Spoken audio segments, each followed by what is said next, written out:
don't even know. Can anyone see me or hear me? I think I'm too early. I'm 4 minutes early.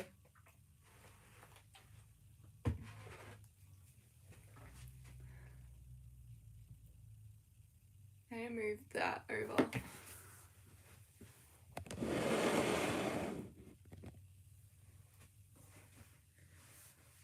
that better? I don't know. Sort of.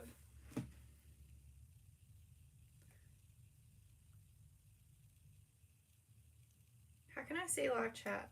There we go. Oh yes, people are in here. Okay, hi. Hello everyone. I haven't done a live in so long. I feel really weird. I'm like all jittery. Like, oh god. Yeah, where's everyone from? Got Haley from Brisbane.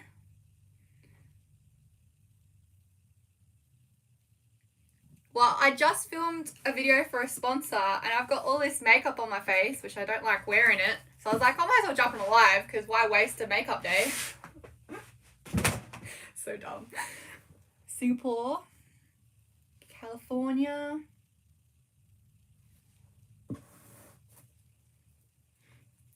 Oh my god, I literally just ordered something off Etsy 3 minutes ago and someone has already dispatched it. What? Okay. Thanks, Soph. Thanks. Thank you. Perth. We've got Canada. I met some great Canadians on my Kentucky trip. They were so lovely. I love them all. They're from, where were they from? Yeah, that's gonna, yeah, I'm probably not gonna get this right. Ontario? I don't know. There was somewhere else too. There was a couple Canadians. New Zealand, Ontario. Yeah, I think some of them are from Ontario and some of them are from like a smaller, it was like 4 letters or 5 letters, but it was popular. It was one I've heard of before, like a state. Malaysia, Texas. Very cool. Well, today I'm looking at folding my fabrics. I got these. I wouldn't recommend these as much as my other ones because these are a bit more flimsy. So these are current size comic book boards and that's what I use to wrap my fabrics on. But this one isn't as thick as the ones I have. They're still going to work, but I do like the ones I have better. The ones I usually use, don't ask me the name right now because I can't remember, but they are out of stock everywhere in Australia. This probably won't be clear enough to see, but that's what I'm using currently. Okay. Oh, got South Dakota. Seville. Philippines.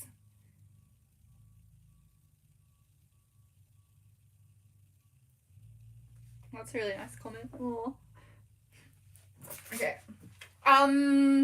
Well, I guess if you guys have any questions for me, ask away. I think I'm gonna have to like bump it up because I'm really tall. Yeah, my head's out of it. Paper kits, nice. Spotted Bear knits. Actually, I know that name. You must have popped up a time or two before. Okay, I'm gonna start folding my fabrics. Yeah, if you have any questions, let me know. I'll try and answer them. Yeah, I have so many fabrics to fold. Not really that many compared to like, you know, what I have behind me or anything. I got this bag, which I'm gonna have to move the camera, I think, because it's too low. There's some in this bag. There's a whole bunch here. And then there's a massive stack right there, but I'm not moving that. I'm gonna try and play with the camera though, because, wait, how tall do I have to have it to be? I have to have it, wait, maybe it's like tall as that. Okay. Watch me drop it, okay? Let's see how we go. Well, that's too high now. I need something else to like hold it there. Oh, that may stay. It'll probably fall though. What's heavy? Heavy. That maybe. I really need a better way of holding this up when I do lives. Okay, we'll see if that stays.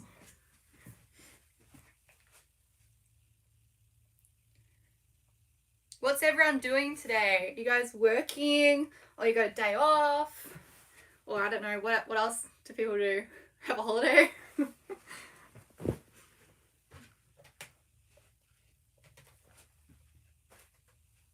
I need to tell people I'm on.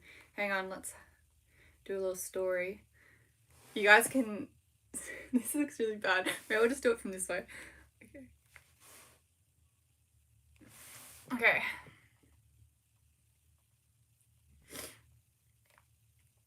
YouTube. Okay, post that.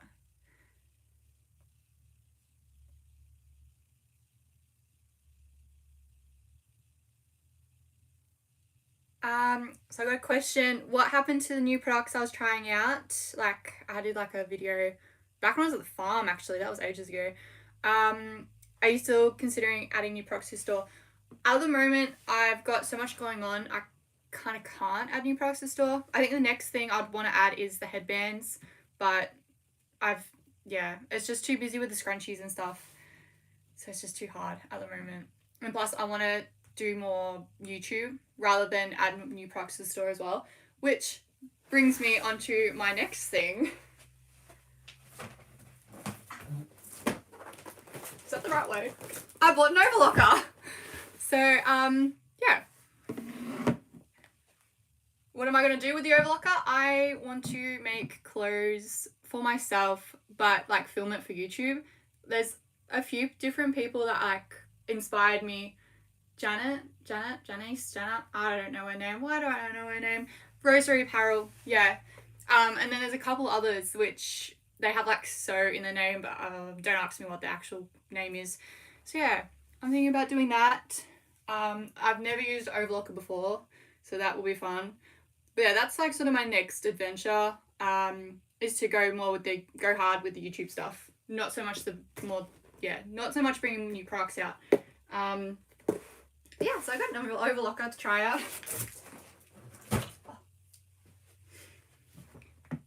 Janelle, there we go. Thank you. But yeah, that's not to say I won't ever in the future, but yeah, I don't know. I'm very content doing scrunchies at the moment and just taking it cruisy. This year is a very cruisy year for me. I don't know if you guys have noticed, but yeah, I've been like taking a step back from everything, going on holidays, taking breaks, especially because like all the health issues that I've got going on. Yeah, so I've just like sort of taken a little bit of a step back, which has been good and healthy, I think. Anyway, I'm going to start folding fabrics. You think I would have a scrunchie in here, but I don't. I have a clip. Thank you, Katie and Grace. We got Alexandra working on scrunchies, bows, and headbands.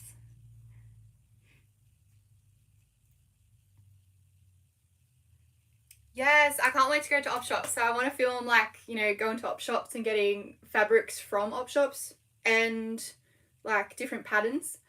Because I actually have a whole massive box. Like I have a sewing machine box full of old patterns that I was gifted probably 10 years ago. So I'm actually thinking about starting a series on TikTok. Have you guys ever watched that girl? She does like clay. Like she got all these different random clay things.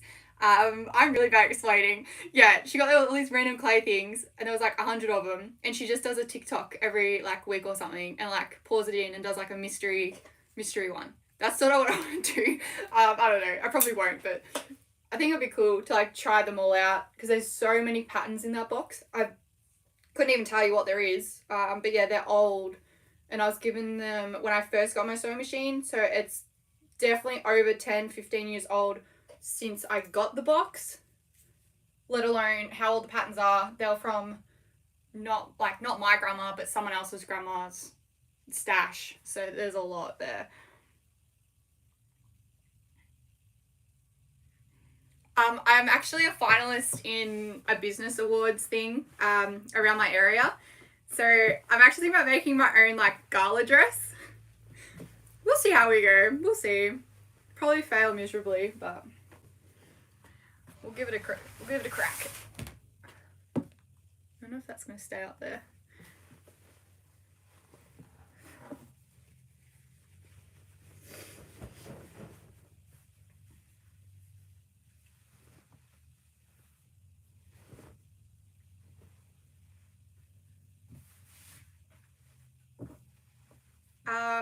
Pretty much how I fold these on my comic book boards, I fold either in half or like in a third, and I roll it.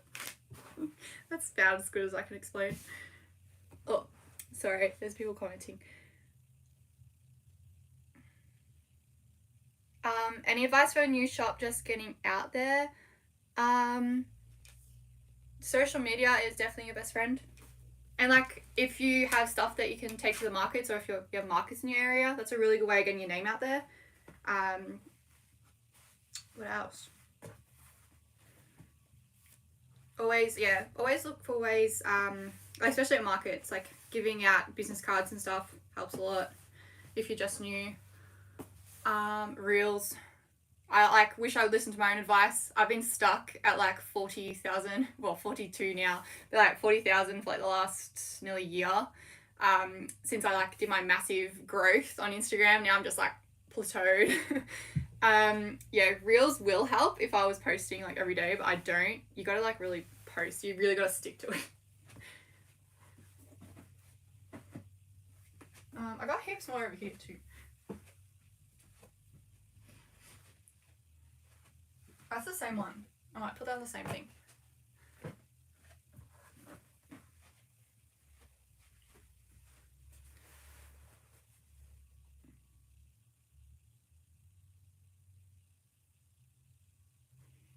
I've never actually made anything from a pattern before, so that'll be interesting as well, learning how to like make from a pattern, because I have made clothes in the past, like bad clothes, like not any good.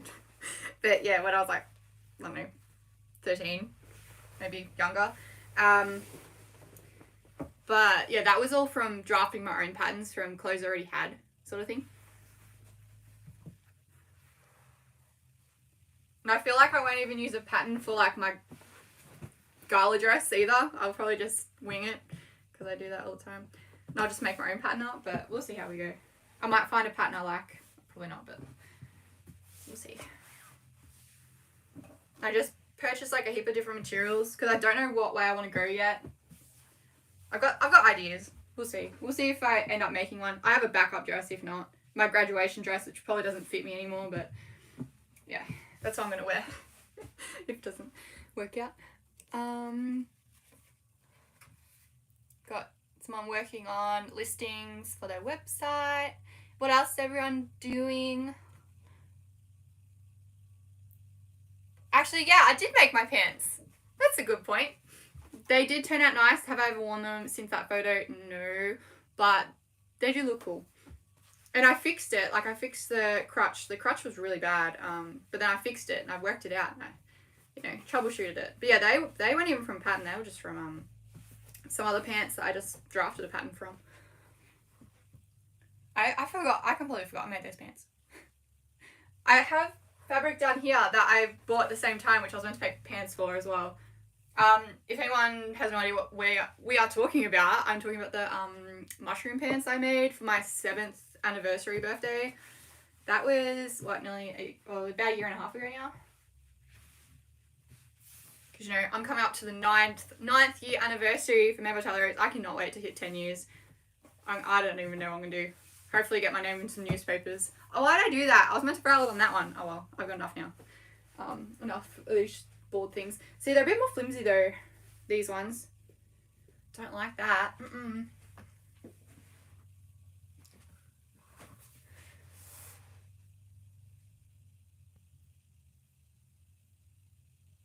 Have you ever had a physical party to launch your products? Nah, not really, I don't think. Very cool though. I don't think I have enough people around this area to have like a, even just like a launch in like a local store sort of thing. A lot of my follower base is like elsewhere. like I got a lot in Victoria, or like a lot in Australia, but a lot of you guys are from US and like Malaysia, Canada, like worldwide. So I've never like had any sort of like party that people could come to. I have like celebrated by myself for different things with like cookies and cakes and foods and stuff, like usually like with Reese or something, but that's probably like the most I've ever done. I unfortunately cannot read that one. I don't think I can translate it either. Can I? No, I'm sorry, I can't read that one. What size scrunchies do you sell the most of? The regular size I sell the most of. But I do like making the big ones, only because like I guess they don't sell as quick. So like they last longer.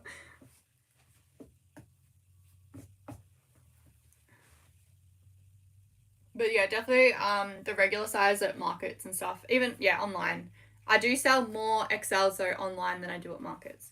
And I think that's because the price point and people aren't really used to seeing scrunchies that big. But online people are more accustomed to it, I guess.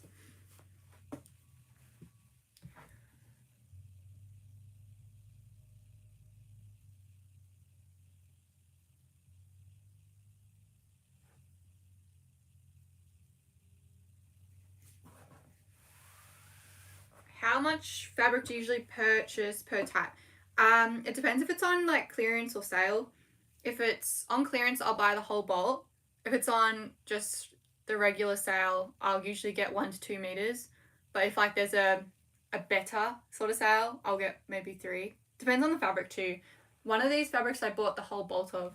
It was like that, but the white version. I just bought the whole bolt because I got it on, I think, an extra 30% off because I bought the whole bolt.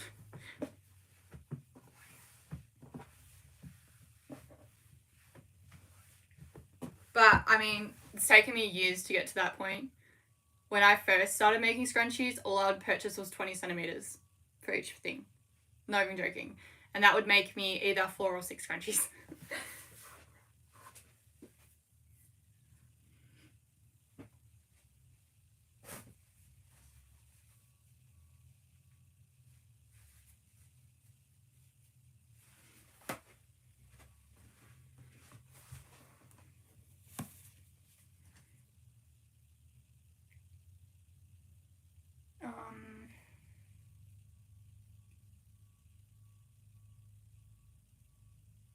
Yeah, Galena Velvet's so nice. It's definitely my favorite to work with. Because all the other velvets are just so slippery and like just a pain. But Galena just stays in place. Is it raining in Melbourne? It's raining Geelong. So I'm in Traralgon, which is like 2 hours from Melbourne. It has been raining like on and off all day. Right now it's like terrible looking outside. It's probably why I'm like really weird looking color right now. Like everything in here is like dark and yellowish. Probably because the light's on, but yeah, it's not very good lighting in here. And that's, because it's all cloudy outside. And it was raining just before. I had to bring Flo inside because I heard it. Oh, the comment's going too quick for me.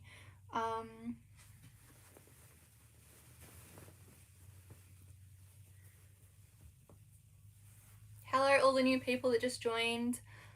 Do you iron your fabrics before making scrunchies? I don't iron them.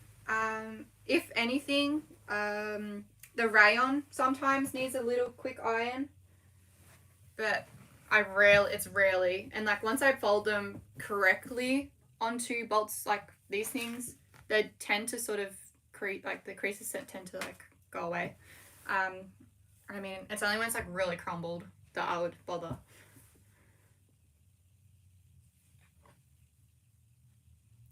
What does Reese do for work? He works as like fly in, fly out. So he flies out to the oil rigs. He works on oil rigs as a crane mechanic. So he's on a 2-2 roster. So he'll be gone 2 weeks and come back for 2 weeks. But because he's so close to shore, he sometimes gets nights home, which is why like in my YouTube videos sometimes I'm like, oh my god, Reese is coming home. like even the last few days he was meant to be off on shore, but he's been home every night because he's literally just been flying with the helicopter, flying out to the platforms, doing the job, and then flying back in and then driving home, which is about a 40-minute drive each way. So, I mean, annoying for him to have to do all of that, like exhausting, but it's good because I get to see him more. But yeah, usually he's not gone for the full 2 weeks. Usually he's home every now and again, which I don't mind it.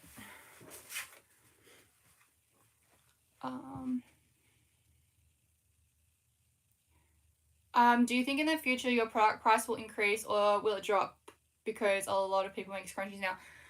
I think it definitely won't increase. If anything, it will go back down. But it won't necessarily be because of people making scrunchies. It'll be more because I'm like not as popular sort of thing. Like I feel like I haven't reached my peak yet. I don't think like last year was my peak. I really think that's coming up, like, you know, to go up again.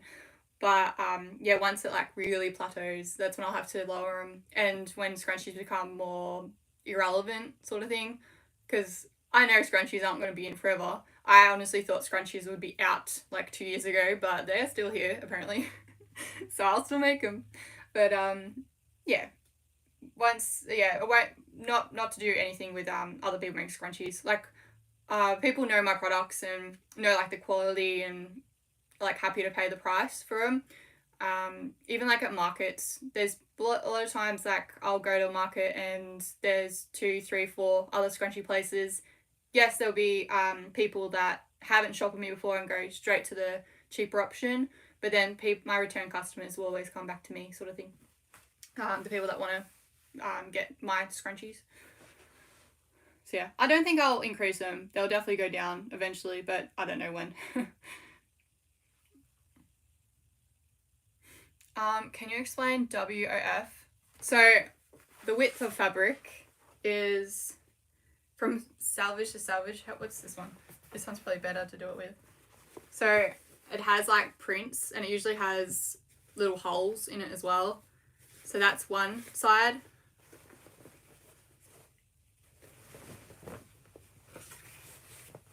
So you'd want to do salvage to salvage is finding the sides that, you know, have the holes or have the prints of the names, that sort of thing.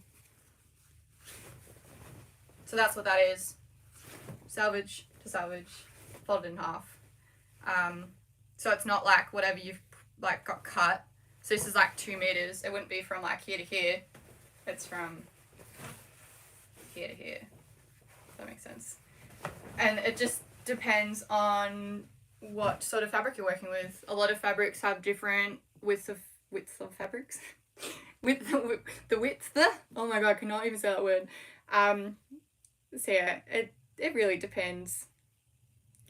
How to change your cut sizes. I usually just cut in half for whatever the salvage is for my regular size scrunchies, or I'll use the whole thing. It really depends. You'll have to test because it does depend on what sort of fabric base it is. Yeah, that's pretty much how I do it.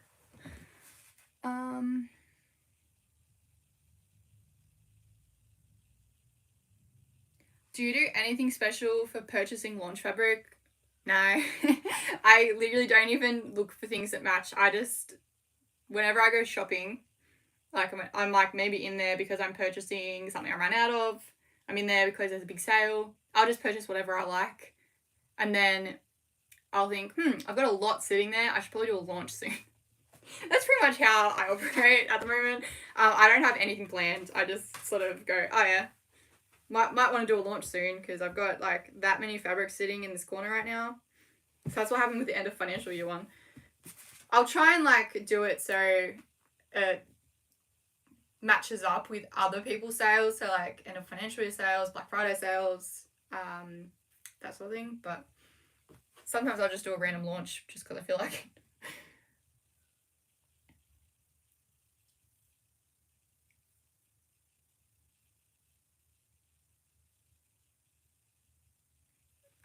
And yeah, in terms of how much fabric I buy for the launches, it will usually be a metre or two. And the metre or two will just depend on if there's a sale on and if I think it will sell well.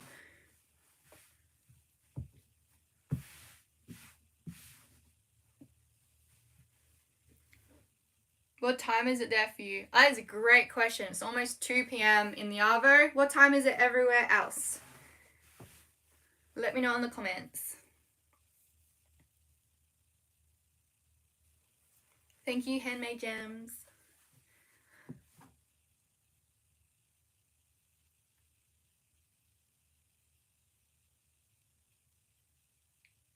Thank you for placing an order, Danielle. I think I've been working on that one the last few days. From Arizona. Got Hawaii in here. I think I messed this up somehow. It's not straight.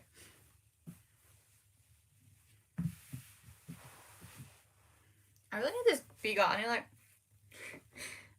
What if I set it here? I can't read anything.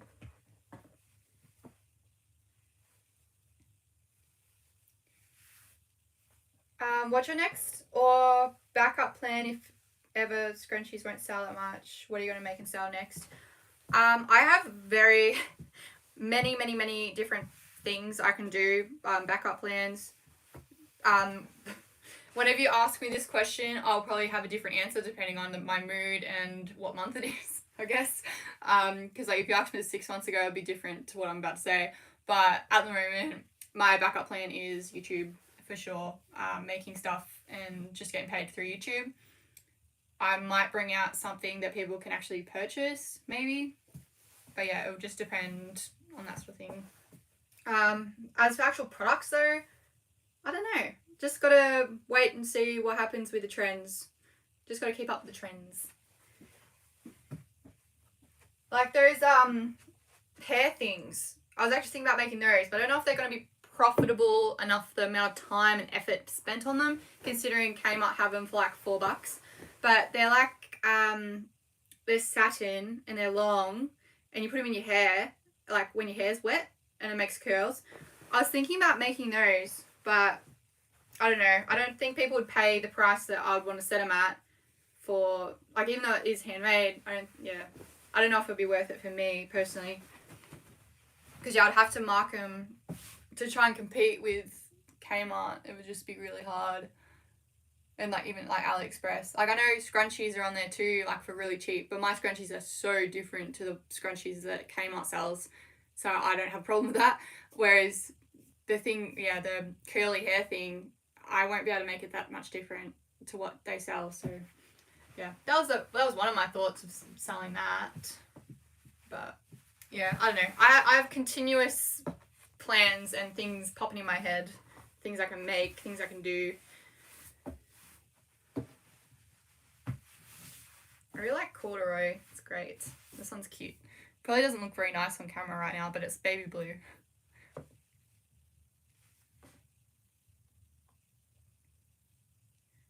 Okay, well, we've got 11 p.m. That's getting late.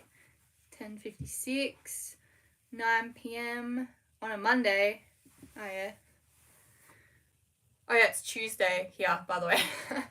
I forget, like, Australia's so far ahead of everyone.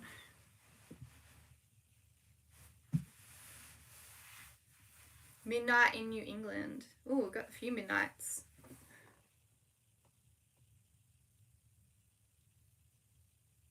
A lot of you guys, it's like late. There's only 12 in Perth. There you go. I didn't realise there was a different time zone over there. Taylor, wow. Whoops.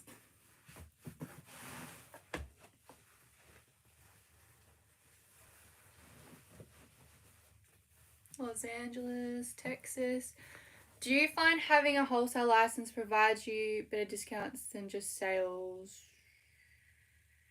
What do you mean with that one? Wholesale license. That might be like different for, because I'm in Australia, I don't know what that is. Sorry. We don't really have like a wholesale license or anything like that here. Yeah. And like Yeah, I don't know. Or do you mean like if for different places? So like Birch, I can do wholesale prices through Birch, and I get my I can get like elastic and stuff cheap from there. Not that I get my elastic from there, but yeah, you can get like elastic cheaper, and the what are they called? The rotary cutted blades. They're pretty cheap on there too. If that's what you mean, yes, it is way cheaper than just sales, wholesaling. Um, what's my other one? Oh, Helmers. So my fabric glue I use, for example, I purchase directly through the supplier, so I get it at wholesale rate, which is like $5. Whereas if you go to Spotlight, they're $12. So like they're more than double the price. Same with like my claw clips. I went through directly to the supplier for them, got them at wholesale price. They were only a couple dollars. Back when I used to buy through, I think it was Shamrock. I don't even know if they're still around. They probably are. Back like 9 years ago. Yeah, I went through the suppliers and they were like $4 or $5 back then, but they were selling them at Spotlight for $12. So yeah, it is cheaper to do it that way than just like do sales through one of the suppliers, other people. I hope that's what you meant. I don't know.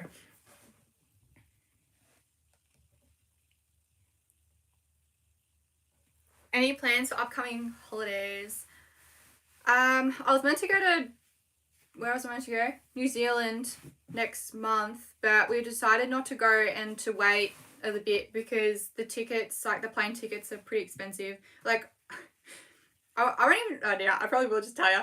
I spent $7,000 getting to Greece and doing that Kentucky. Do I regret it? Yeah, a little bit because I got so sick. It was not worth it at all. Like it probably would have been worth it if I didn't get so sick over there.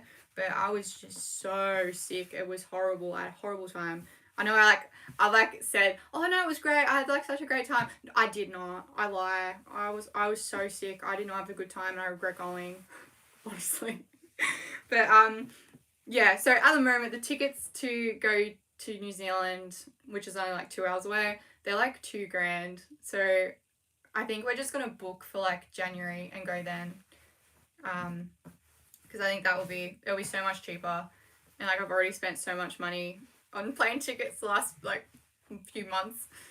Oh, but we are going to Sydney like next week actually. Oh yeah, we're going to Sydney.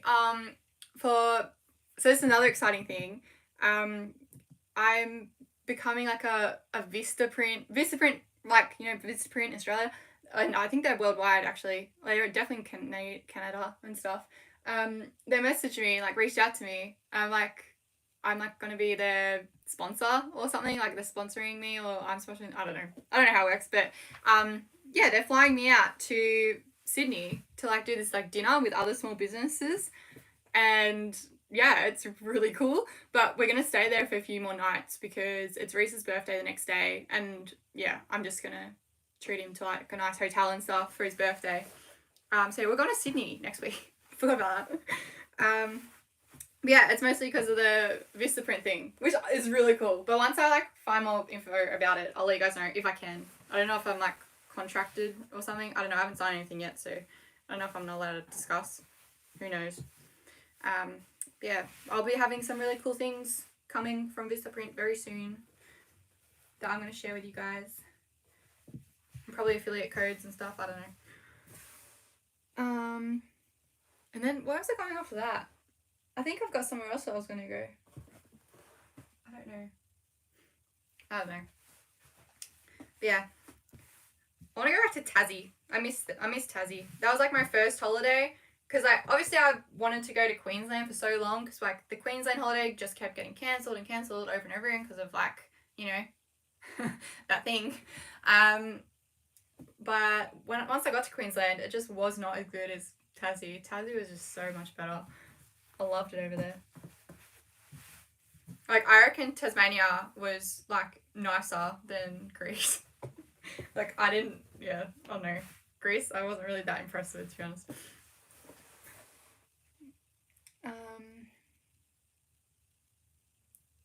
What is your favourite fabric to sew?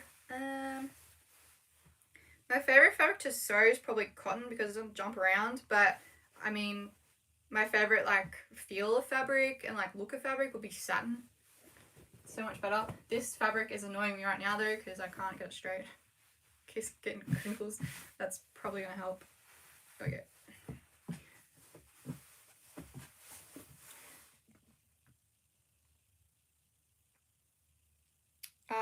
What are your favorite cottons? I really like cotton sateen.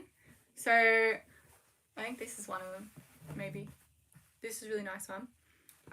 There's also just quilter's cotton. That's like softer than poplin cotton. I don't know, I like them all. They're pretty cool.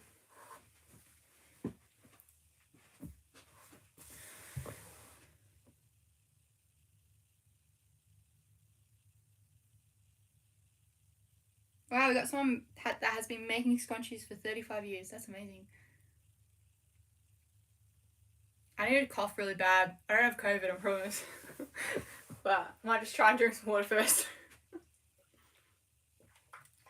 I reckon it's gonna, yeah. Oh my god, I'm gonna cry.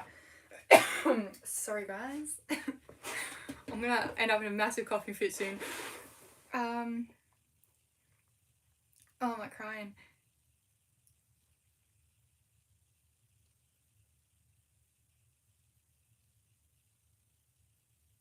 What's the biggest order you've ever had in your shop? Biggest like normal order would probably be around $500. Like just someone like randomly purchasing. My biggest wholesale order was over $1,000, I think. Like over $1,000. But then there's people that there's also customers that have ordered like 200 here, 300 there, another 100 here, and then like combined it and like I shipped it all in one go. So that was probably like a $600-700. Actually, it was $800 order. Yeah, it was an $800 order. So, but technically it wasn't placed all in one hit, but it was placed like within a week of ordering everything. ABN question mark. I don't know what that's for, but I have an ABN if that's what you're asking. Australian business number. Yeah. That's what like you have to have in Australia to like run a business is the ABN. Also, I love this fabric. It's so pretty. I wish there was more of this one. I think I only got a couple meters.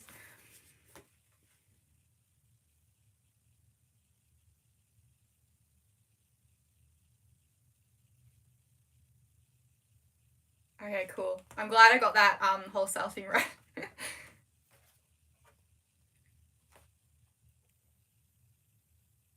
Yeah, I love the glue. Like, I've been using that glue for so long. Literally, no, I've probably been using it for 9 years because I probably used it prior to starting the business. Because, yeah, it's amazing. I love it. That's Helmer's fabric glue. If anyone wants to know what that is. It's awesome. Very fumey, but I don't really notice the fumes anymore, so... but yeah, people have said that to me, like, oh god, how can you stand the fumes? I guess you get used to it. You're meant to not use it like in an area like this. You're meant to use it well ventilated and like, you know, do all these other things.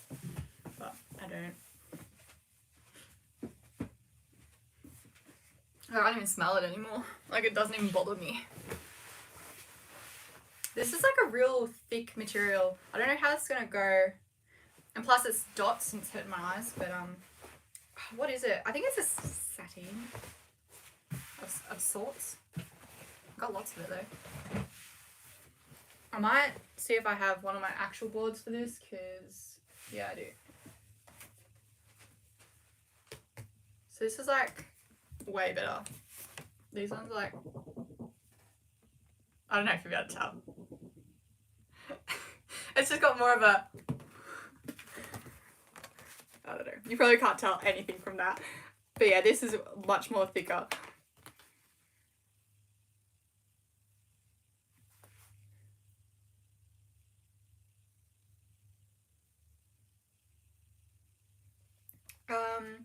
One of the comments says Emma's made a scrunchy trailer. I have considered it, but I will not drive a trailer. Because they're playing both. Yeah, I will not. Refuse to. Like, yeah, there has been like a couple people that said that they do that, and I was like, nah, I don't want to drive with a trailer on, and like my car's tiny. I don't think it can carry a trailer, and I'm not buying a new car. I'm really stubborn with that. So, but it is a good idea for other people that are comfortable driving with a trailer and stuff to just have like an enclosed one where you can put all your stuff in, all your gazebo and stuff, and just connect it up. But another thing with my business is I have all my stock in here, so I'd still have to bring everything out anyway. The only things that could even go in that trailer would be like the gazebo and the chairs and sides. That's it, because the rest is stock. I could probably put the display boards in there maybe, but yeah, good idea for people that like that can reverse a trailer. I refuse to do that though. I will run into someone. I can't even reverse my car, and it's like the size of a shoebox. So bad.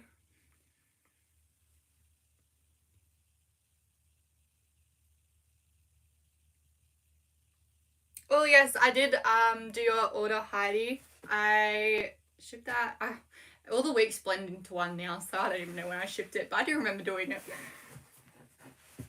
And I remember you commented on my channel. Oh, if I haven't responded to anyone's comments on the channel, it's literally, it's not because I'm like being mean or like, I just haven't had time. And like when I do have like a spare minute, I sort of just want to sit down, relax, and I just haven't done it.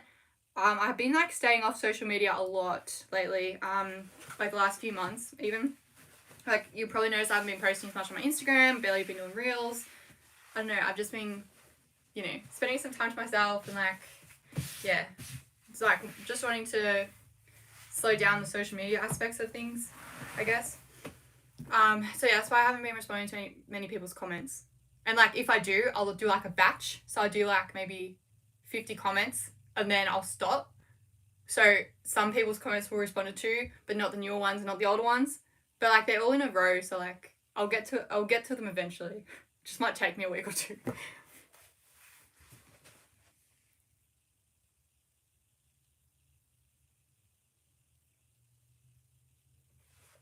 Will Vistaprint do sewing labels? I don't think so. They're more like paper stuff. So like I get all of my business cards, my thank you cards. I've got my signs made there, so all of my market signage, yeah, all that stuff I've got through them. I'm gonna have a look at what other things I can do though, because yeah, I get a credit every month to spend, and it's quite a substantial amount considering how much money I actually spend on Vistaprint every year. It's not much. So yeah, I'm gonna figure out some cool things to make and show you guys, and like, yeah, just really play around with it. It'll be really fun, I think. Do you think people nowadays like to purchase from handmakers over like a big company? Because I think they don't trust other machine made products. I think our products are more durable. Yeah, definitely. I think the handmade community has become much, much larger. Not just like in terms of people making, but just in terms of people coming to support everyone. So it's good. I think people are getting behind each other and wanting to support other small creators. So that's really nice. Obviously it does, like some people can't afford it with some handmade stuff, which is fine, but a lot of people can. So it's really nice to like have people supporting other handmade people.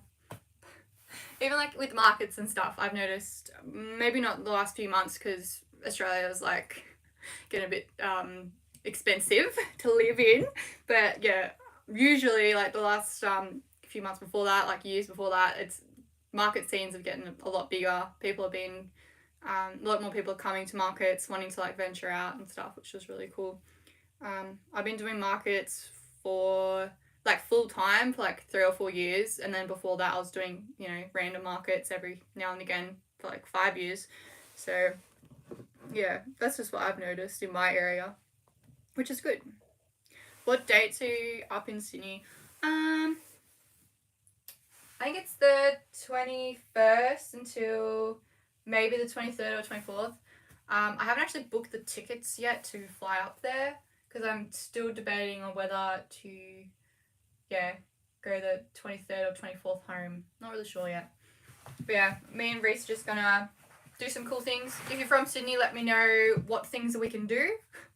Because I've never been to Sydney and neither city, so it'll be cool to like go places that are indoor probably because the weather's probably gonna be shocking. I don't even know what's in Sydney. I know it's popular, but like what's there? Bondi Beach? I'm not going swimming.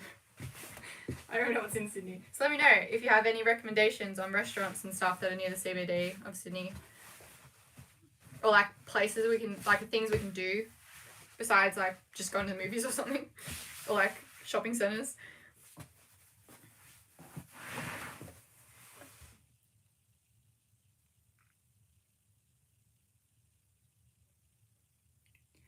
Oh, hi mum. My mum's on.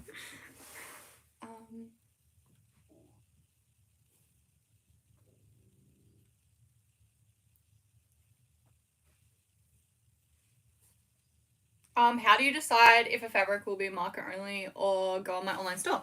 Good question. I usually decide that depending on the print. Usually like kitty prints don't really sell that well online. So I'm talking rainbows, unicorns, that sort of stuff. They don't actually sell that well online for my store. So I don't tend to put them on there. Also stuff that's really thick. So at the moment I have a very intricate shipping system. So like my regular scrunchies can go into a standard envelope, but my XLs can't obviously, so they have to go on parcel. So depending on what you put in your cart, like that's what you gotta pay for, like the different postage. And with a lot of the fabrics in the corner here, they are super thick, very, very thick. Fluffy, thick stuff. So they won't be able to fit into an envelope, and I'll have to ship them as a parcel, which again, people probably won't want to pay the $9 delivery fee on that. So yeah, that's pretty much how I determine what's going to be market only, market exclusives. Like I might put them up eventually, but not now. Also, the ones I did bring to the markets, the real fluffy ones, they sold straight away. They were the first ones to sell out of the kids section. They're really popular. And they're so cute, but oh my god, the fibres, they are, oh, that was messy. I only cut one strip of each. That was intense. Okay, we got this one.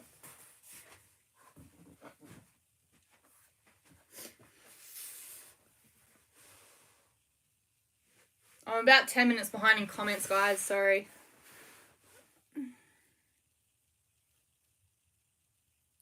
Do you remember your first craft market? Did you immediately love it? And what made you keep doing them? I do remember my first craft market. I went to the K Street markets. I paid the $20 fee. They let me in. I had a table, no tablecloth. I had shoe boxes. I'm not even joking. I had shoe boxes and like old Kmart displays. They were like for the eggs. It was like around Easter. So like they had Easter eggs. They had come in trays. I used those, propped them up, and just had my bows laid on there. My mum was my first purchase. She was also helping me like set up and stuff and drive me there, obviously, because I was 15 at the time. Or was I 14?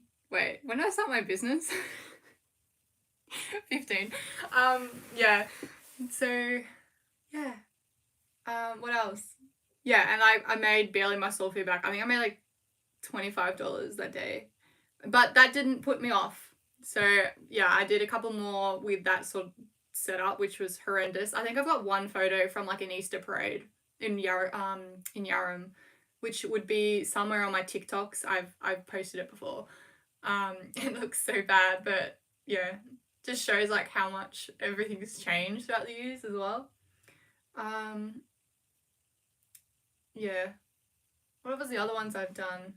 My first really good market was when, I think it was like 2015, but it was an Etsy one.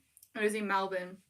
I had literally a table space that was this big, and that is why I made that bow thing. My pop made that for me to fit the measurements of that table. It's what I use for my market displays, so that thing is old. Yeah, that's what I used, and that day I made like $600 selling $4 bows. So like I sold a lot of bows. It was a great day. That was probably my favorite market memory from like back then. But yeah, once like I got more, I don't know, better setup and neater products and stuff, everything worked better.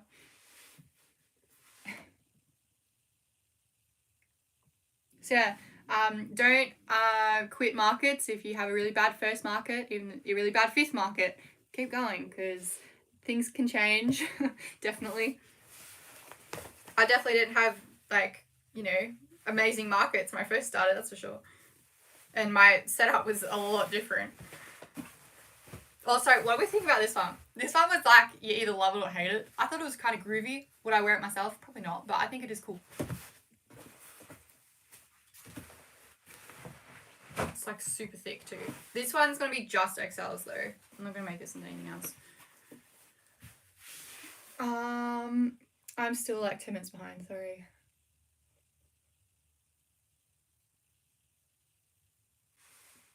What sort of car do you drive? I drive a Volkswagen Polo. And the other question was, is Australia known to have majority of smaller cars? I don't think so. Like, most cars I see are like big. Like, maybe that's because I live in the, what do you call it? The regional area. So like a lot of the cars are like full drives and like, I don't know where you're from, but like trucks. Not actual trucks. Like in Australia, trucks are like big actual trucks. But like I know in the US they call like a big car a truck, like ones that are long. Yeah, we got like a lot of those sort of things. A lot of people have big cars here. Maybe not so much in the like built up areas though, like Melbourne and stuff, because you would not be able to drive a big car there. Reese drove his car. His car's massive. It's a Hilux, Toyota Hilux, so it's big. We drove that to Melbourne and just trying to even get it up to like where the car parking was, he had to like do these ones just to get it up there because you can't even turn into it with a car that big. It was very funny. And it was very stressful, but we made it. Sydney Bridge climb. Ooh, cool. Hang on. Can I screenshot? Does that work? Yeah, it does work. Cool. Screenshot that for later. This is like really far away. I want to move it here, but then I feel like I'm going to be looking down all the time. What is this?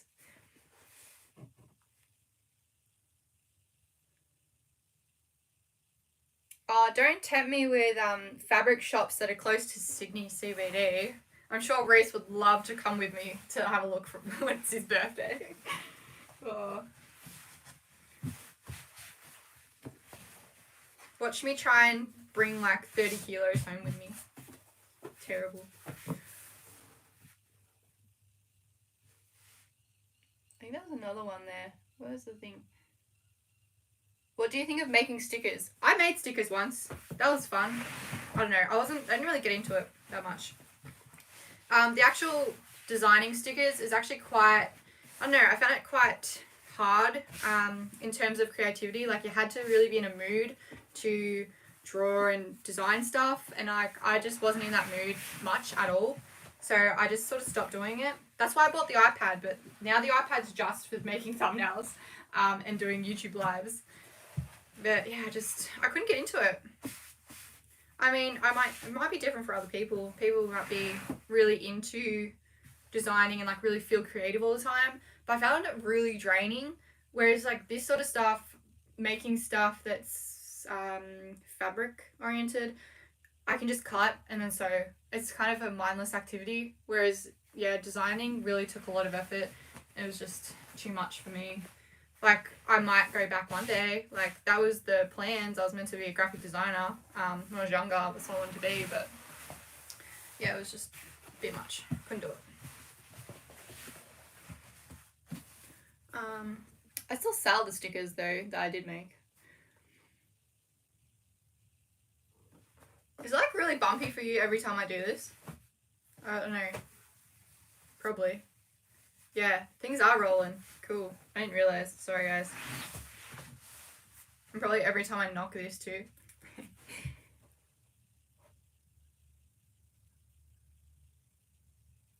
Yeah, someone just commented why I'm wearing warm clothes. It's freezing right now. I don't know what degrees it is. We have degrees. Hang on, let's have a look.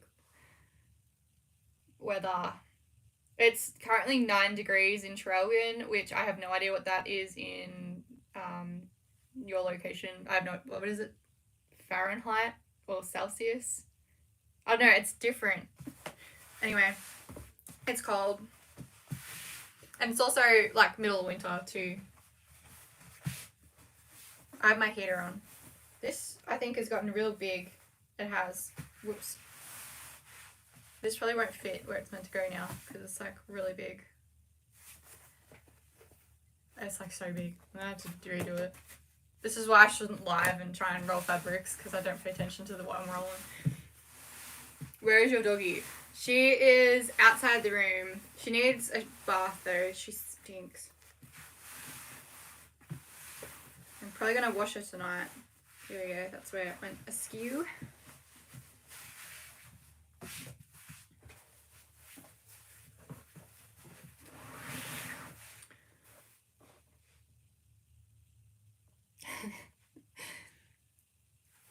What did you buy on Amazon? Glad to see you here.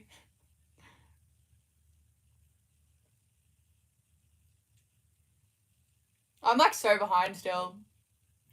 Okay, watching from the car now. Thanks, Soph. Major supporter.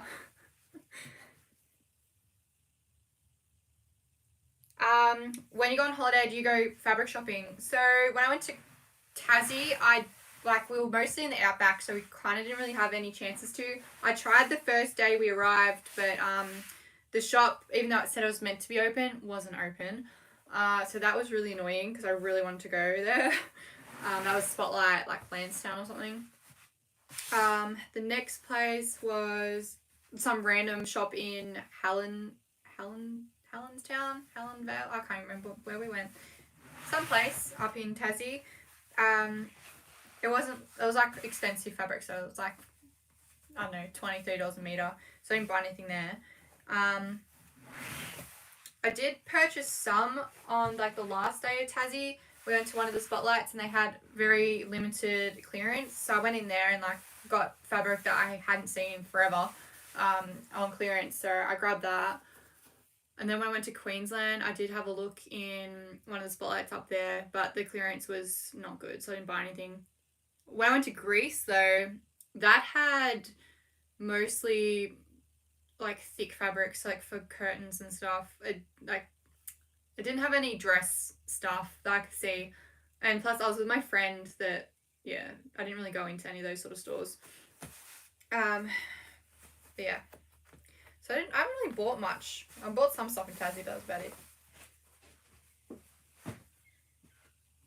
When I go to Sydney, I might have a look.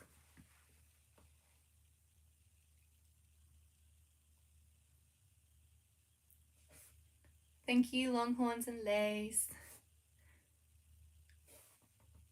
Thanks, Simone.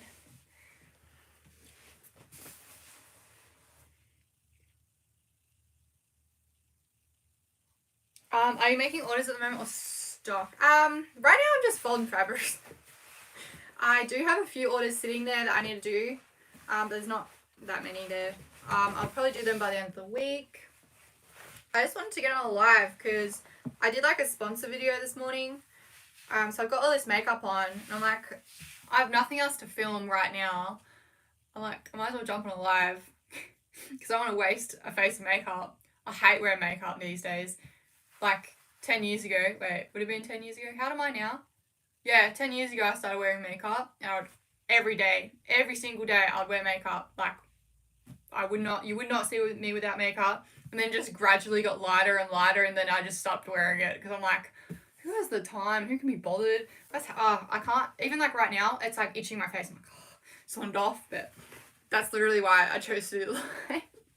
It's like, I'm kind of bored and I was going to roll fabrics anyway, and I can't waste like, you know, a face full of makeup. Might as well just jump on live.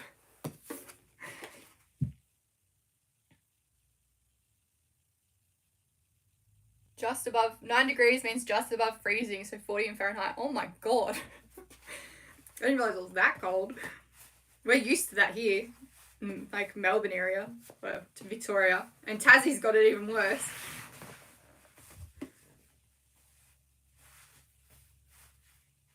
Still shopping. Watching from Sydney. What size are your scrunchies?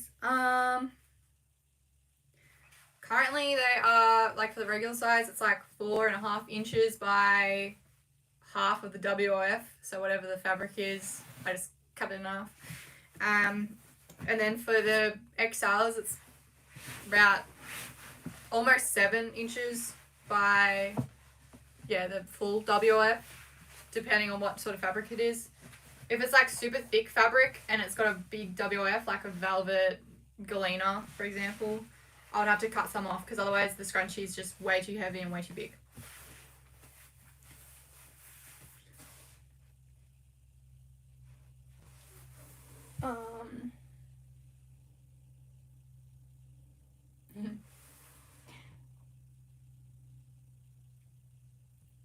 What are your chicken names, Simone? I'm guessing that's what they're for. The chook is for, not for yourself or something. My friend has over 40 chickens. She has so many. I don't even know any of their names though. I should ask her. Probably do know some of them, but I don't know if them ones are still alive. Are you thinking of taking a trip to Eastern Australia? Hasn't come up on the cards yet for us. It'd be cool to like visit all the different places in Oz, but yeah, the next one for us is like the major next one for us is going to be New Zealand. Besides Sydney next week. But Sydney's only just for like a quick little getaway sort of thing. I think I've done it again. It's like really big and thick. Whoops. But yeah, I don't even know what's over there. I'll have to do some research, like if there's stuff like over there that I want to see, like I don't know. In my head I'm just like, is there much to do over there? I don't know.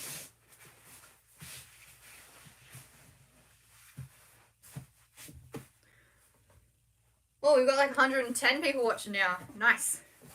Hi everyone that's just joined. I am rolling fabric and doing a very, very bad job of it. If you got any questions, let me know about anything. I'm just answering.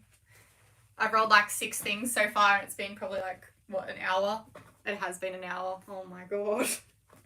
I haven't even got through this pile yet. That's horrible.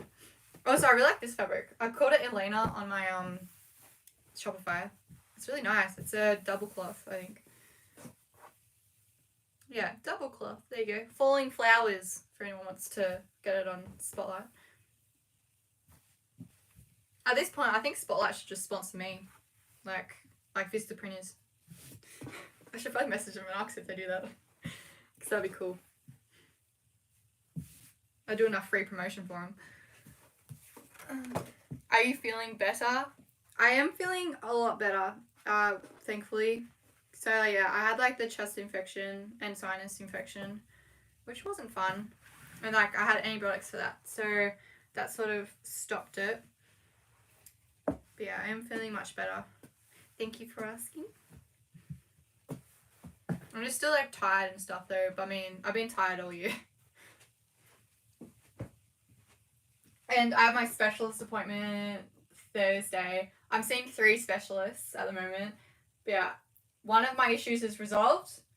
I'm finding more about my brain thing on Thursday. And then I have, I'm going to go see what I'm allergic to because I'm definitely allergic to something like in my gut.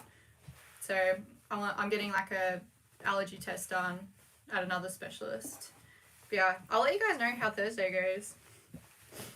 So yeah, going to the, was it an ENT, ear, nose, throat specialist. And I'm going to ask about if my brain disease, if it was caused by, or is caused by lint. Because if it is, then you'll be seeing me with a face mask on every day. But yeah, I want to like find out more about it. I haven't really told you guys that stuff yet though, so I'll wait until like I find out everything before I tell you everything about it. Because I don't think I've used that word before. I just said it was to my brain. Whoops. It's okay. I'm okay, guys. I'm still like a few questions behind. Sorry. Oh, there's actually I'm quite a few questions.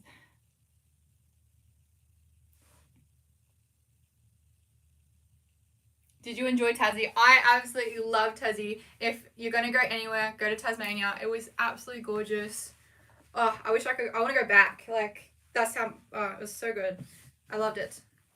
And definitely, like, spend longer there. So we only spent 2 weeks there, and we did a lot. We did a lot in those 2 weeks, but it would have been nice to, like, stay in those locations for longer and, like, doing more trips, like, doing more hikes and stuff. I just really loved it. It was so beautiful.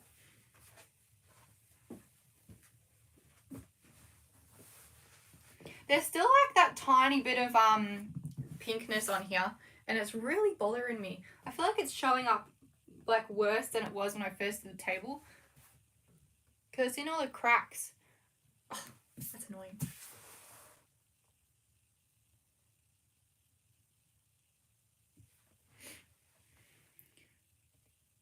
Have you had a look at bed sheets or doona covers to make scrunchies? I haven't. Like, I was more gonna look at that sort of stuff at op shops to make the clothes. So if you haven't been here for the last hour, I was gonna start doing like a YouTube series on like making clothes for myself from like either op shop finds or like op shop patterns, or just in general sort of thing. Because I bought an overlocker, because I'm pretty sure you need one. Well, you don't need one of those to make clothes, but like it helps on certain things. So I bought an overlocker. I've never used one before, so I will be filming me trying to figure out how to use that. Don't you worry. It's kind of scary looking. I don't know how you're meant to use it. Do I need 4? For anyone that uses an overlocker, do you need 4 of those things at the back? Hang on, I'll get it. So, see how it has these 1, 2, 3, 4. Do I need all 4 of those with stuff in them? I probably do, don't I? Because I have no idea. Well, you guys just let me know, because that means I have to go buy more of those things, because I don't have many of those left. I definitely don't have 4 left, full ones. Okay, I'll have to go buy some overlocking thread. Yeah, I just bought this one because it was the cheapest one, and I wasn't sure if I would actually like using it, or like overlocking, or even like sewing clothes, but I thought I'd give it a go. We'll just see how it goes. I don't know. Why has it got a kid on the back? This is just, what? What's the... I don't know, that's just real random to me. Sorry, a random child on the sewing machine. Anyway.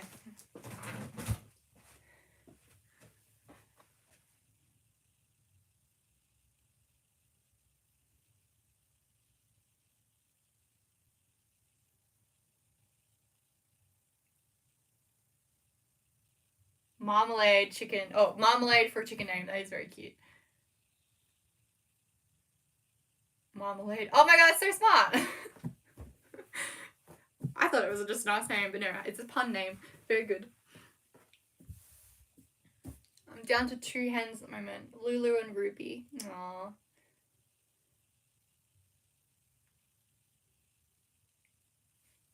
They're so cute.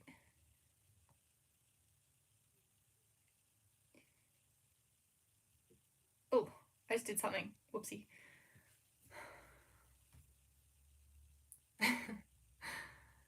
Thank you, Jacqueline. What is the average price of your fabrics you look for when shopping? Honestly, I don't even look at the price anymore, because I don't want to like... They've gone up so much. So I'm like, if I need it, like I'm just gonna have to buy it anyway.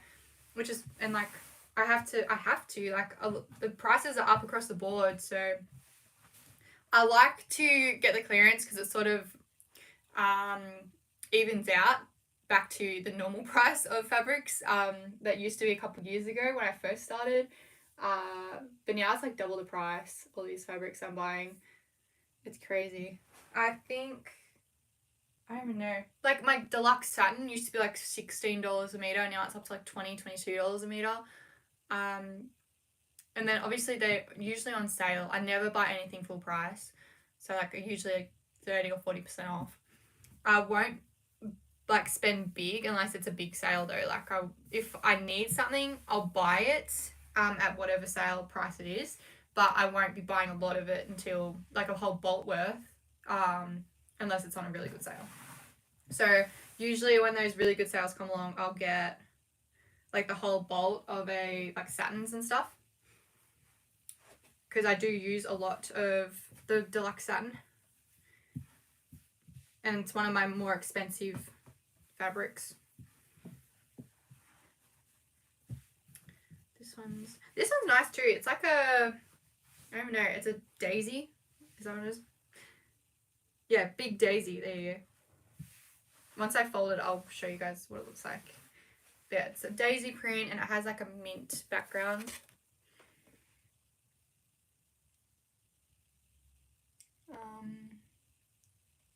New Zealand is beautiful. I went on a flying fox in New Zealand. Highly recommend doing that. I'm terrified of heights and it was amazing. Yes, I'd love to do that. That'd be so cool.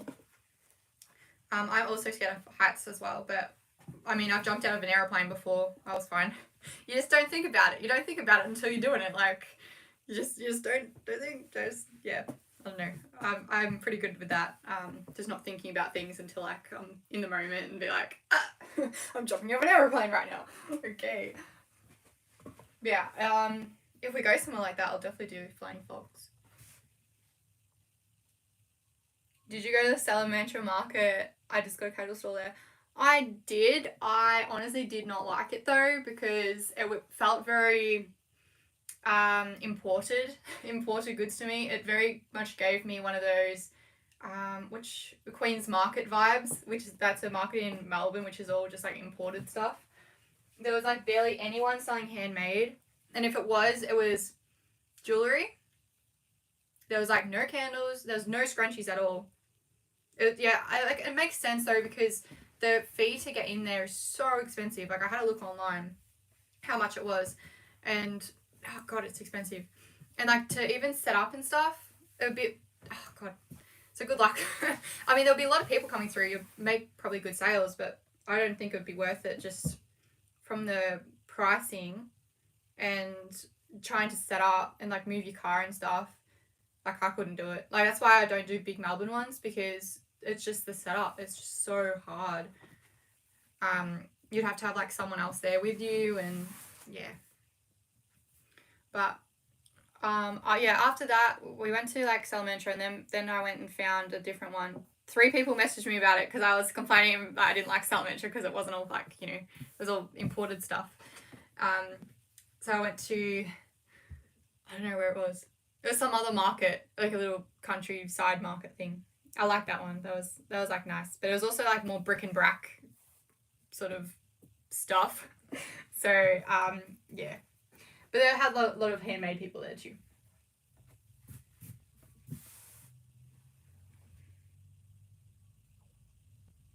I need all 4. Damn it! I'm gonna have to go buy some more Overlocker thread before I open that Overlocker up.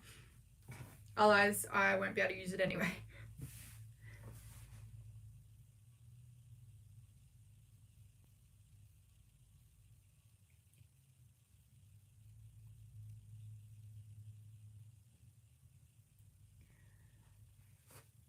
What is a serger? That's what I want to know. Is that the one that cuts fabric, or does the Overlocker cut the fabric? Oh, now I don't know what an Overlocker does. I honestly have no idea. The serger is, yeah, it cuts the fabric as you go.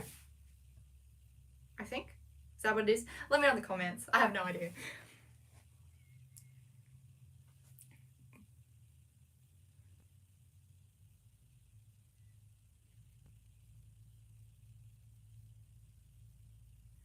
How's the difference in speed been for the Dookie now that you've got the stitch speed to the max? Honestly, I haven't used it that much since that video was posted. So last week, I did like my Thursday video, and I realized that I did the wrong video. So I had to go back and re-edit a different video, so that's why it was posted Friday. but that was finished filming that week, like that day or something, or was it? I don't know. And now I'm saying that, now I don't know. But yeah, I haven't actually used it that much since I changed it to 5,000. I haven't noticed that much of a difference, to be honest. 4,000 and 5,000, but there wasn't much of a difference to the speed. I noticed like a random sound that kept happening, but that's about it. It's so fast anyway, and I can't like I have to like keep stopping and starting, especially like satins and stuff, because it slips. So I probably can't go full speed like for too long before I have to do it. Like it would only be like a second that I would like plant my foot down and it would go. But it's still really cool that I managed to get it up to that high. I think that was Michelle that told me that one, so thank you, Michelle, if you're on here. And if I got your name wrong, also sorry. But I think it was Michelle.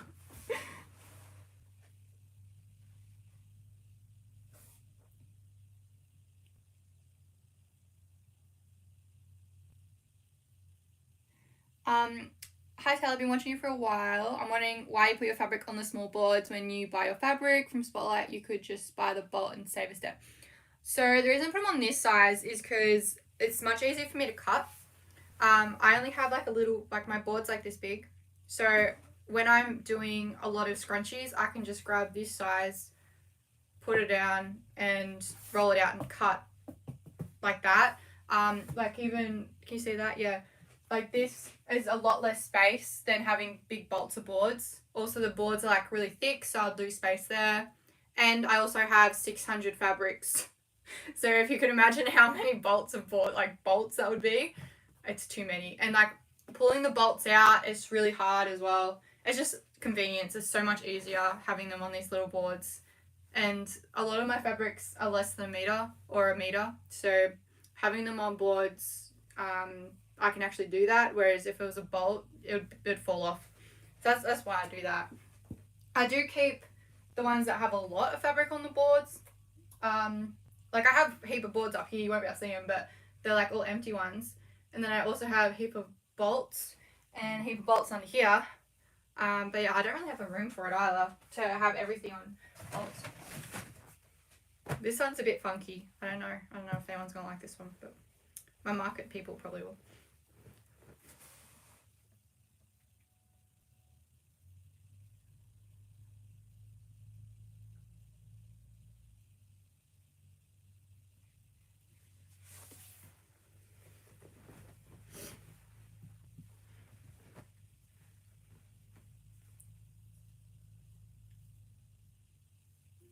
Projector for patterns. I actually have seen those. Someone that I don't know, I think she makes dog coats or something. She's on one of my Facebook groups. She does she has one of those. And like she puts it and does that. So that'd be pretty cool. I don't even know how to use a pattern yet, so yeah, I might stick with op shop patterns and yeah, paper ones for now until I figure out what I'm doing, and then I might invest in something else if I need to. But I'm only going to be doing, I think I'm only going to be doing ones just for myself, just for the YouTube channel for now. But we'll see. We'll see what happens. I don't even know if I'm going to like making clothes, or if they're going to be annoying. I'm going to get one of those dress things, you know, the bodies to like pin things on. I know some people say they never used them, but I want to pin it so like with satin, I want to like pin it like so it's like all folded like a certain way, and I feel like I won't be able to do that without using a body for it. I'm just buying a cheap one from Spotlight. I'm not buying one that like does different sizes or anything, because the one from Spotlight is almost my size, and it just like comes in that size and that's it. And I won't be making clothes for anyone else, so I don't want to buy one of the ones that change sizes just yet. Also, the one that changes sizes at Spotlight, it's red, and I don't like red, so that's a no-go.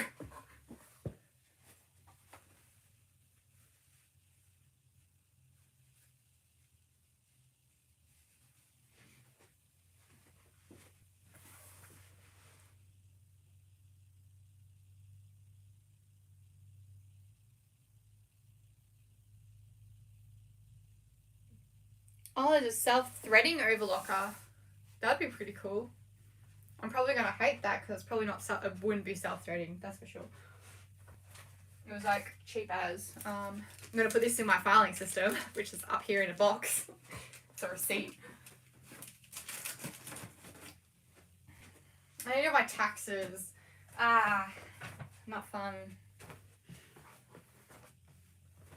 I actually really enjoy doing my taxes, not gonna lie.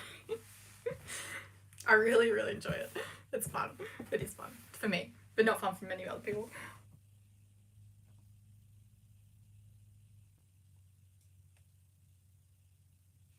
Ooh, I actually have heard of that fabric district thingy in LA.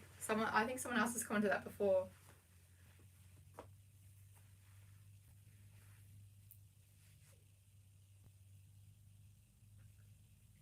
Like 90 degrees.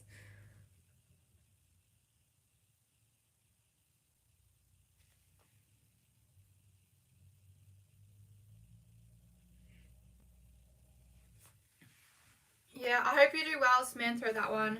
But like, there is a lot of people that came through. There was at Salamanca Market. Yeah, there just wasn't any handmade. Besides those couple stores that were jewelry, there was handmade like distilleries, so like alcohol places, but nothing else really. And I think it would definitely be because of the price point, because they are very expensive to get into. So good luck. What do you sell, by the way, that you're going there for? You have to let me know how you go.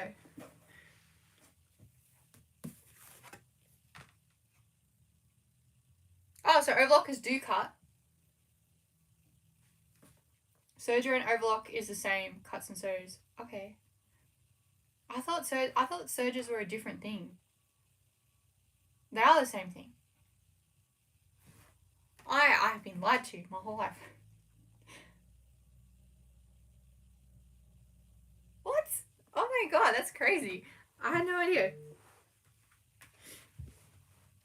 I keep bumping the iPad, I'm sorry. I'm just a very bumpy person. I had no idea. I honestly thought a serger was something different. Well, there you go.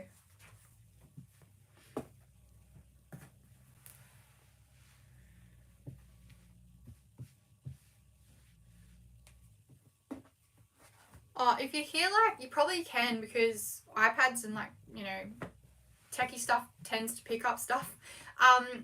They're building behind us now. Well, not technically straight behind us. Once they're built straight behind us, you're going to hear it. But yeah, they're building houses. I can see them building it now. So you're probably going to hear a lot of noise over the next couple months, especially my YouTube videos. Yeah, not fun.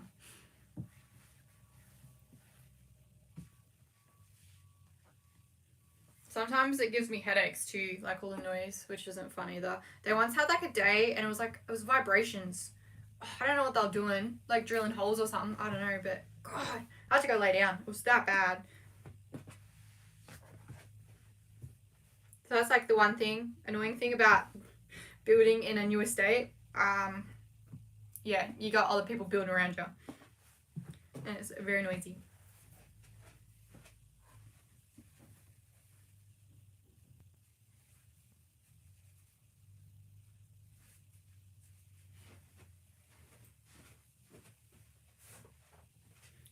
Oh, I'm also getting a new mud bin, because they've messaged me and asked me to do another video with their new one. So they have a new one that they released that apparently is better DPI or something. So it actually prints out the Oz print labels properly.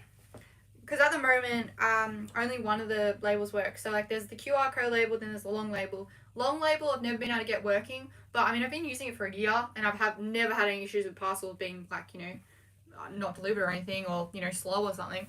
So they've all been fine with just one working. But yeah, it'll be interesting to see how it goes.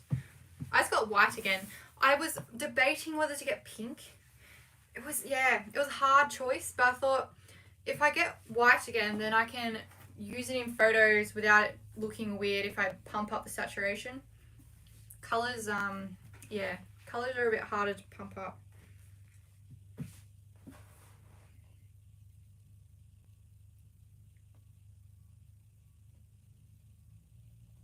feel so dumb about thinking overlockers and sergers were different.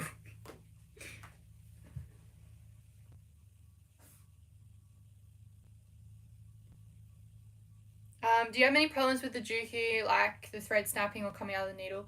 No, not really. I've had a couple thread snaps, but it's mostly because of the fabric I'm sewing.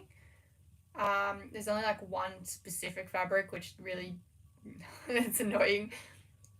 If you're experiencing that, it might be something to do with the way it's threaded. It might be threaded the wrong way, or the thread might be no good. I mean, I use the cheapest thread available, so I don't know about that, but maybe it's like faulty thread, because some threads, like when they're getting made, it can get have a fault in it, and like it might just be like only a couple, 100 yards or whatever, 100 meters of it that could be faulty, and then it will fix itself up again.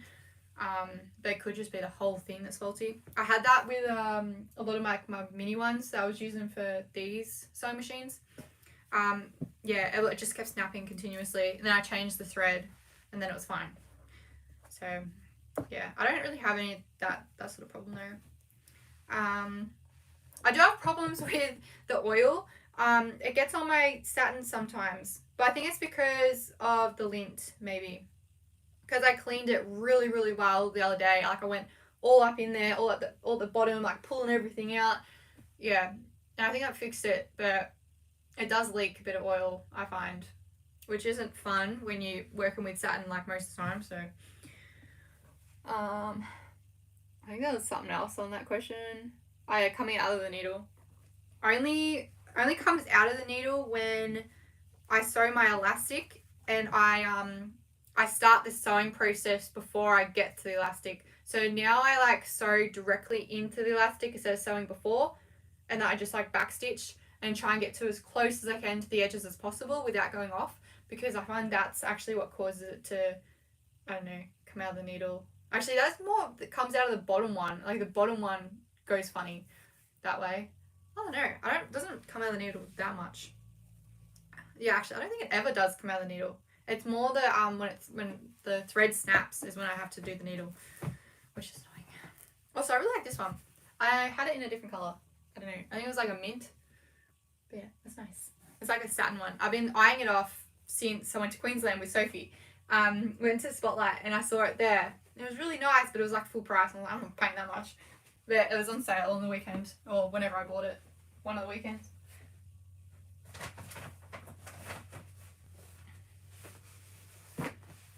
I bought this. I don't know what sort of... It's really thick satin material. I don't know. I bought it for XL scrunchies because it was on clearance, but we'll see how it goes. I'm not too much of a fan of it so far. I just hope it doesn't mark up too easy. I mean, I can run my fingers over it without it pulling, which is a bonus. Some of the satins I've used in the past, you literally run your fingers or like your nail across it and it'll pull at anything. But this one's alright. I'm probably another 10 or 15 minutes behind in comments now, sorry.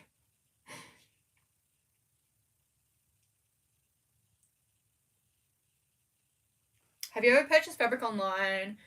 I've only really purchased it from Spotlight. I had purchased online from... What place was it? Like, it was a printing place. I used to purchase that fabric from there, but not anymore because it got really expensive real quick.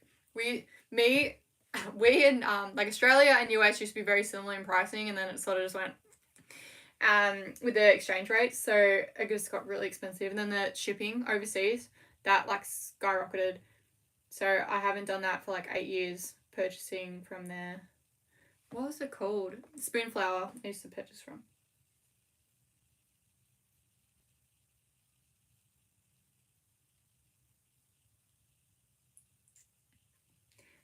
I probably could get Reese to stand there while I pin him, but pin him. While I pin him with the pins for, like as a mannequin, but yeah, I don't think he'll like that very much. Probably about the same size though, so I mean, if I do it on him, probably fit me, maybe.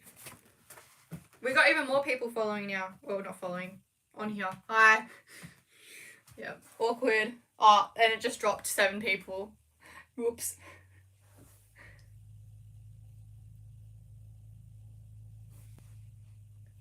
That's so cool that my overlocker will cut things. I didn't realize overlockers do that. That's about as much as I know about an overlocker. I know nothing. Cover stitch is the different one. There you go. Yeah, I knew there was something that was like, you know, different. So what's the cover stitch then? What machine's that? What does that do that's different? I think that's the one I was thinking of that was different to, yeah, overlockers.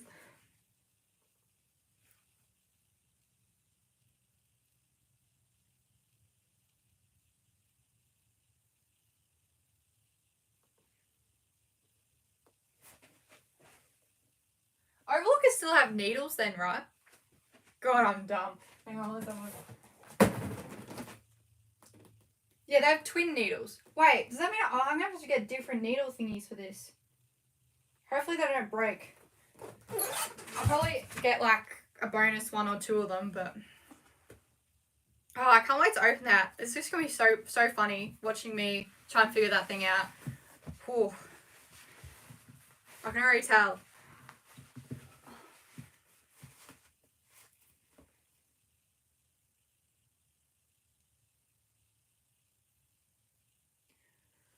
I'm still like 10 minutes behind in comments.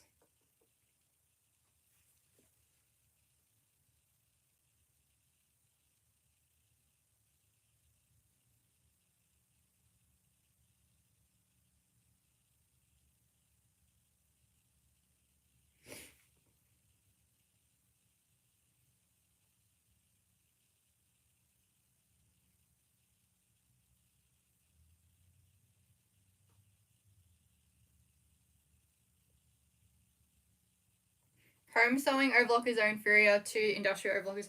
I definitely would agree with that. Yeah, my Juki, just like my industrial sewing machine, is so much better than them.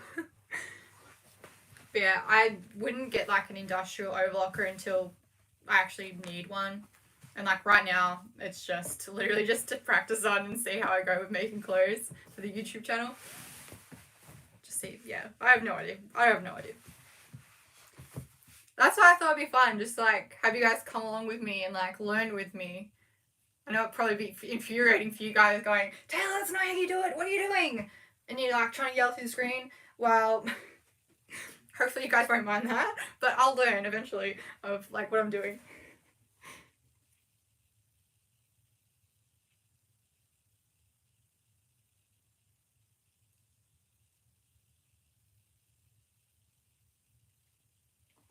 No needles in the eyeball yet, I hope. No, the closest I've come to a needle in my face is probably like here. It flicked me, which was close. I've never ever broken a needle in my industrial. I've changed it once since getting it, which I know is not... I'm meant to change it so many more times. I have hundreds of those needles as well. I just don't change it until, like, you can tell on the fabric when you need to change it. Because you're either skipping stitches or it's like, you know, you can tell when it's blunt sort of thing, or bent, but I haven't really needed to change it. So I haven't changed.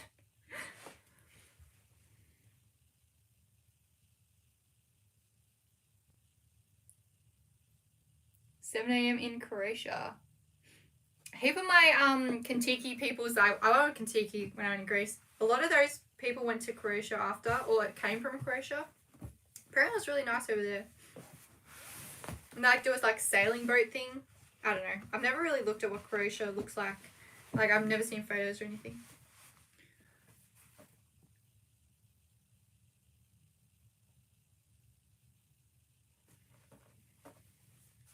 Where are you driving to, Alexis? That's a long drive, hour and a half.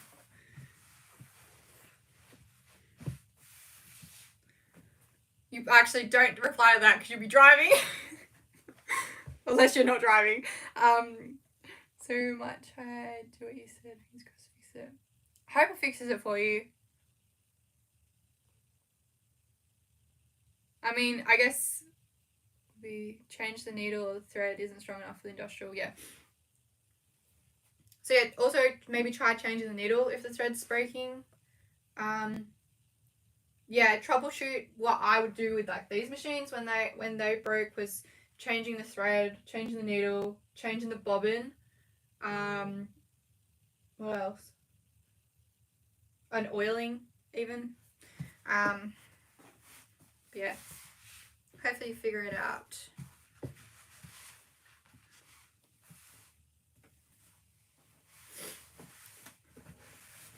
How do you fold the fabric perfect for the boards every time? Trust me, it is not perfect, especially this one. It would be much more perfect if I wasn't on live right now. I don't know, you just get better with it with time and experience, I guess. And yeah, some of them I drop the fold in 3 because it's too wide for this. Cottons I usually fold in half because it is exactly this to this.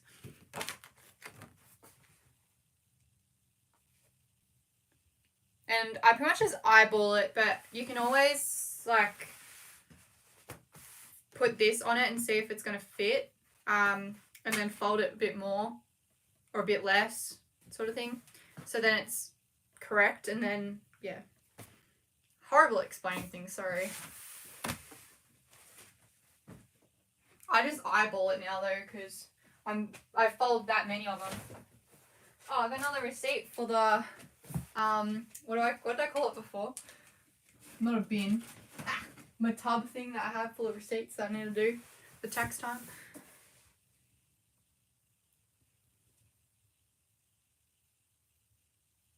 Yeah, probably Duchess satin.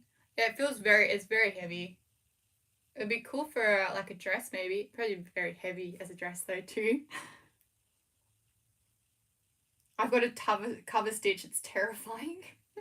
It hems things. Okay.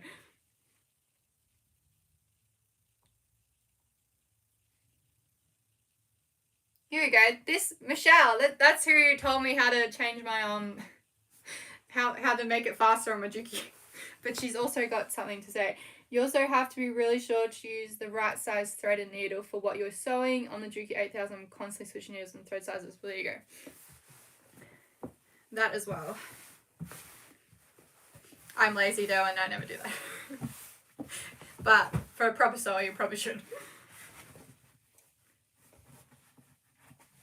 I'm pretty sure I just use overlocking thread on my sewing machine, which is probably bad.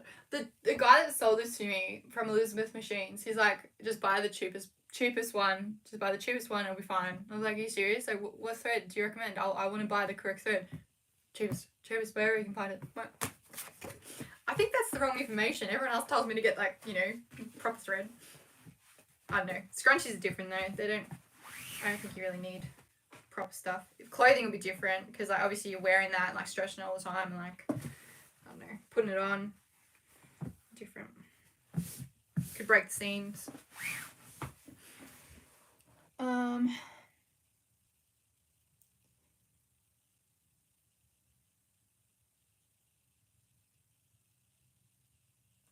They have as many as 12 needles. Oh my god.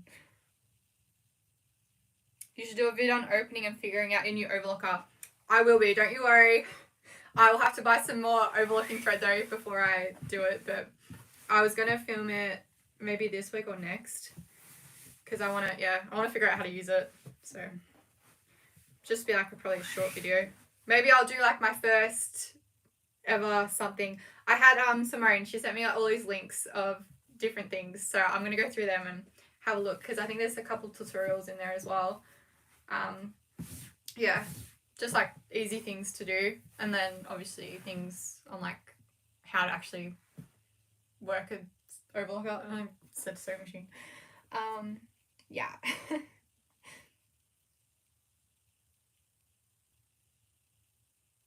They won't hem your garments.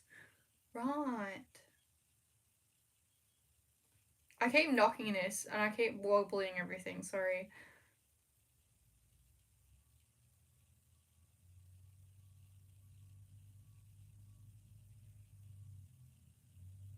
Oh, that's so exciting. I'm gonna really get this name wrong. Cecily95. Probably said that wrong. That's so awesome. Congratulations.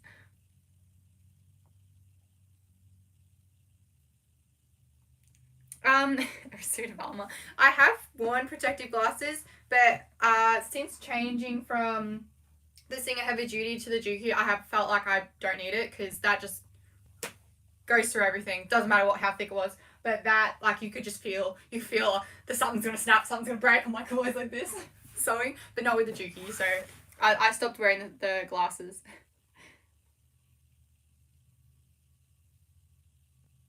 Ooh, they make handmade lollies. Nice. I wonder if that's that place that I saw. Is it like a family-run business? What's it called? At the Rocks. There's a store called Sticky. I think it might have been if they're on TikTok because I think I saw someone like that, and they're and she was making TikToks and like I think it's family run or something. I don't know.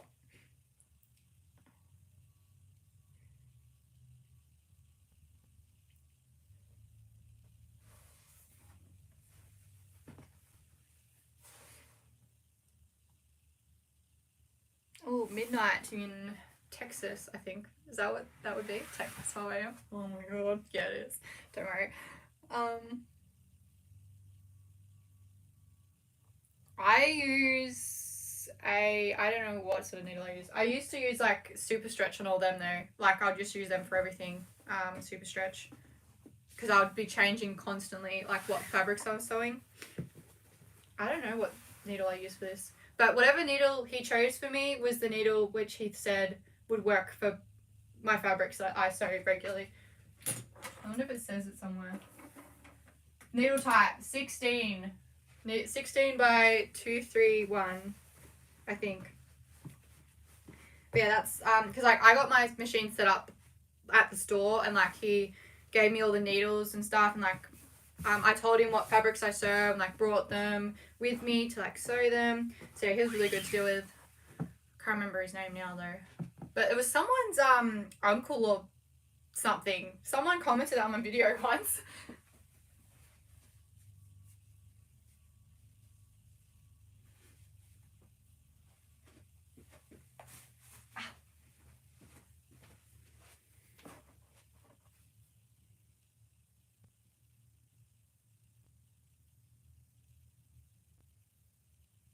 What will your next video be?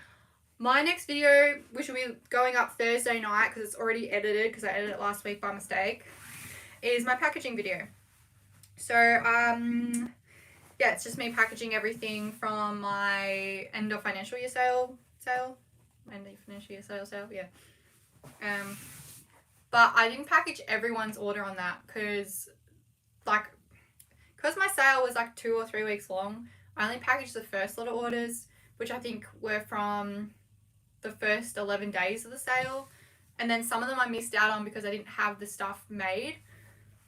So, yeah, I didn't end up filming everything for that sale. So, just depend on when your stuff was marked shipped, I guess, if you're going to be in it.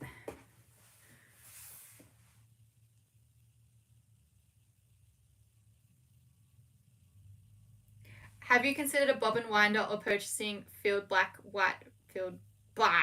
bobbins in bulk? Oh my god, I messed that up. I don't need one because it actually comes with a bobbin winder on the Juki.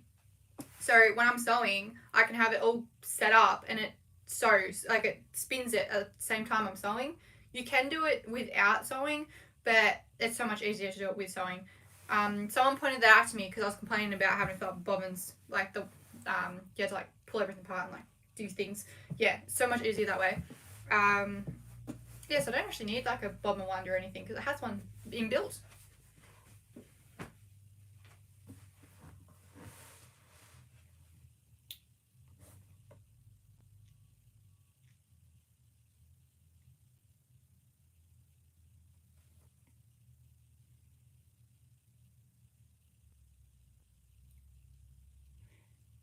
Ouch. I'm just reading about the needle through the finger story.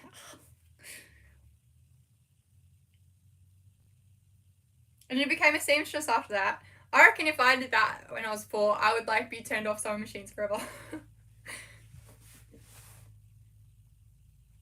Ouchie.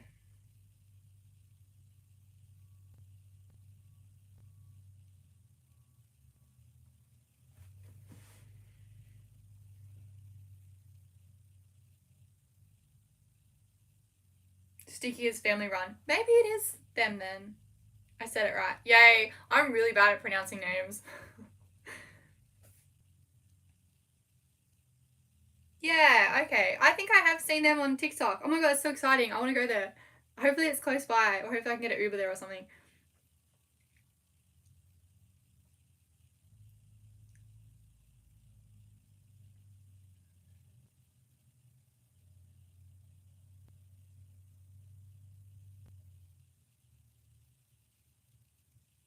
What about your next tutorial? What will that be? I haven't really thought about doing any more tutorials lately. If anything, it will be, I have a Cricut sponsor video coming up. So I wanted to like make it so everyone could sort of, like a lot of you guys are following me, you guys have businesses, yeah? So I wanted to sort of do something that anyone in the business community could make. So I'm doing a video on like tutorials to do with things you can make for your business, for your like small business that, yeah, anyone could do. What did I choose? Like I'm gonna do scratchable discount codes, like cards. Like you scratch it and then it like has, 5%, 10%, those sort of ones. So I was gonna do that. And so like they're little vouchers. So like little cool thing you can add into orders.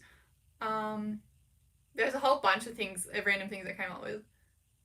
Even just like I was gonna do a sign, so like acrylic sign, not acrylic. I was gonna do like a wooden sign, so I was gonna go find like a wooden base, circle sign, and then have the vinyl on it. So I was gonna do that. Just like things you can do for your small business, really. Like marketing things, stationery thing, I don't know. That's gonna be my next tutorial. And then after that, I wanted to do, what was the other things I wanted to do? It was more like businessy based stuff though. It wasn't like anything to do with like making, I don't even know, scrunchies or anything. It was more like business based tutorials that are like universal for everyone.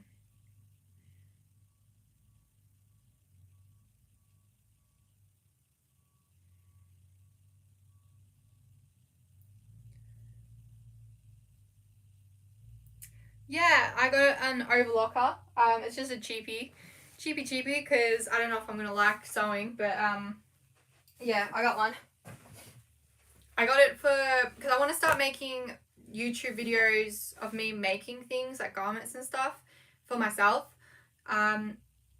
Sort of, I don't know. It's not like a tutorial though. It would be like me just explaining what I'm doing as I go, but like not teaching. It's just like, yeah, talking throughout it sort of thing. So that's why I got that, because I'm pretty sure some of the things I will want to sew I'll need an overlocker for. Like some of the things I don't think you'll need an overlocker for, but I don't know. This will be a fun new skill to learn. And I thought I'd share my journey with you guys.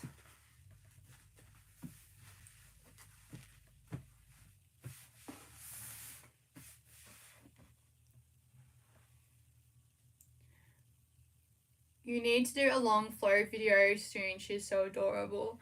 I know. She's so cute. Maybe, I don't know what sort of video to do with her though. I might like do like a making one, like making dog accessories. She loves wearing like clothes and dog, like she doesn't get bothered by it at all, which is good. So maybe I could do something like that.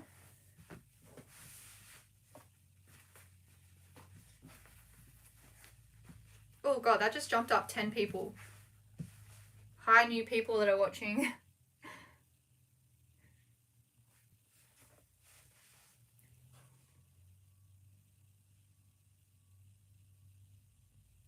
I want to see a video how you make your production list when you write down everything you need to make. It looks so complicated. It's not. I literally just go through my Shopify orders and then I'll write 1 times Amelia. And then I used to write S next to it to like scrunchie, but I mean, most of my stuff is scrunchies now, so I don't anymore. And then if it's an XL, I'll like 1 times XL Emma. And then if it's a bow, 1 time unicorn B. If it's a sticker, I usually write stick or like ST, or I don't know, that varies.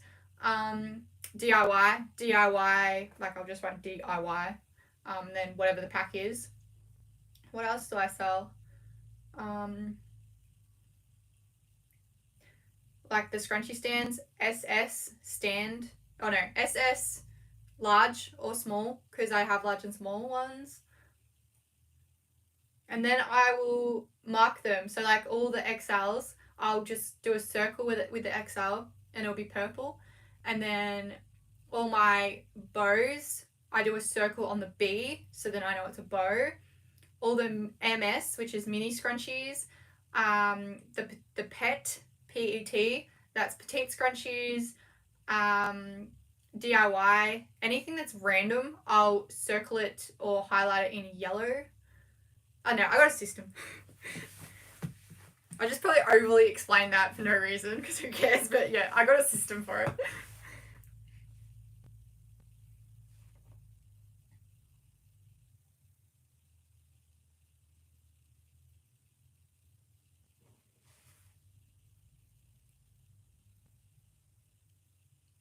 Balsa wood ruins the Cricut. Okay, I won't do that. They're sending me a Maker 3.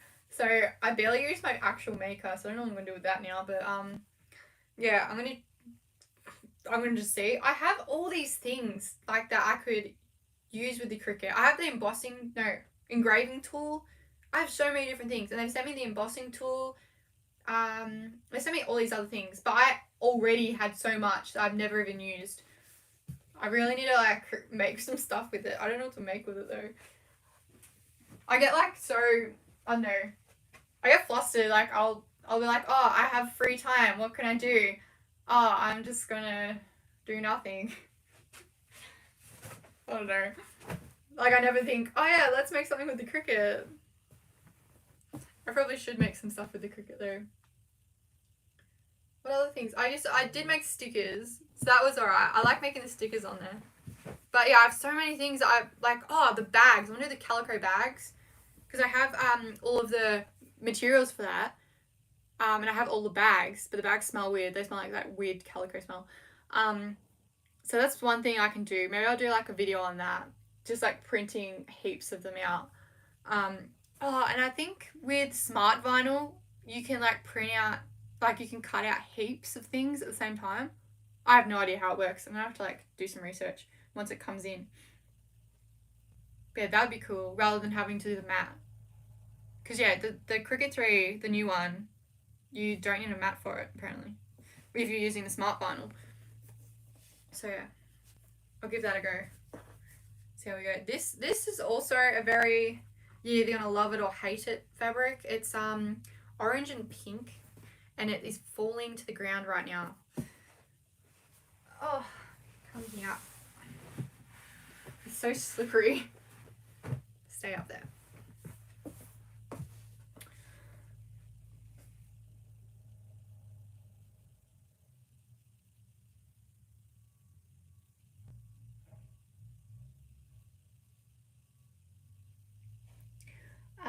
How did you know that sewing in a machine would be a part of your sewing machine would be a part of your life? Because me, during elementary, I tried my best to learn, because I didn't want to hand sew my doll's clothes. Honestly, sewing with a machine only came into my life personally only a couple of years ago when I started the scrunchies. Before that, I was hand sewing everything. I did have a sewing machine that I got when I started my business, like almost 9 years ago. I used that to make some random clothes and random things. But besides that, yeah, it was really just to continue on my business with the scrunchies. Because yeah, before I was just hand sewing everything. And plus, I don't even know that much about sewing, really. I just really know how to sew in a straight line. That's about it. And even then, sometimes my lines aren't even straight. Yeah. When I first used the sewing machine, I would always mess it up. I would always like go to sew, and then like the thread would go back up because I wouldn't leave a big enough like tail. That's my first memories of using a sewing machine when I was like maybe like 8. And like I got like this little sewing machine because like I was interested in it. I've always been interested in sewing and you know, crafty stuff. I had this tiny little sewing machine. It was like a kid's one, and I used to use that to make dolls' clothes and stuff. But that was probably the extent of it back then. It's really just been the last few years that I've really got into using an actual sewing machine for scrunchies, and that's it though. I haven't really done anything else with it, which is why I got the overlocker, so I can do other things, broaden my skill set.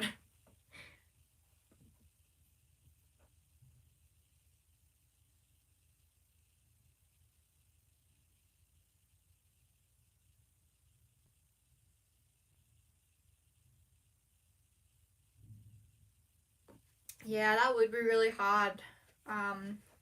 With having to like do it in bulk and ASAP, and cheaper too. That'd be very, very hard. I couldn't imagine having to do stuff like ASAP because I have a 2 week processing time because I, you know, still gotta live life and stuff and do everything. It's just it'd be really hard to try and make all the orders that I do in that short amount of time. But also I am gonna try and become more in stock because ever since I started making scrunchies, I've always been chasing. Definitely fell. I've always been chasing my tail with everything. So I have currently I have a little bit of market stock, but really it's not that much. And my scrunchie wall right here, with my XL scrunchies, I've got like 6 still in stock over here. Like everything else is empty. So I want to try and when I do my God, I can't speak. When I do the other room, because currently it has all my stuff in it, it's just not set up, so I don't film in there. Like I have all these boxes and all this spare stuff. So yeah, once I set up my scrunchie wall in there, I'll really want to try and keep that full and like do videos on like just restocking it and stuff. Because I think that'll help a lot. Maybe cutting my processing time down, because last November is when I went from one to 6 business days to 1 to 2 weeks. And like, yeah, sure, some orders are posted the next business day if you get in before I start making all those orders for that week or 2 weeks or whatever is left. But yeah, usually it will take me over a week to post them. So it'd be nice to like have a lot of them already pre-made, so a lot of these orders can just go out nearly straight away whenever I'm like packaging up. If I can package up once or twice a week. I used to package up once a week and like make the orders once a week. But now I do it like once every week and then have, I don't know. I have a system going currently. It works for me, but yeah, I'd like to have more stuff in stock. That is what I was getting at. I like to ramble. Okay. How do you become a sponsored by Cricut? They messaged me, so I don't know. Yeah, they just contacted me and like asked if I want to do like a sponsored video for them, and then like they'll send me stuff to work with. So that's pretty much what I did.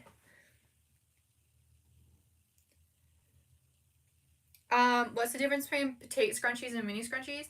My petite scrunchies are really good for like adults, but my mini scrunchies, they have a thinner band. So I use I don't know, they're more stretchy, the petite ones, and they're got more fabric.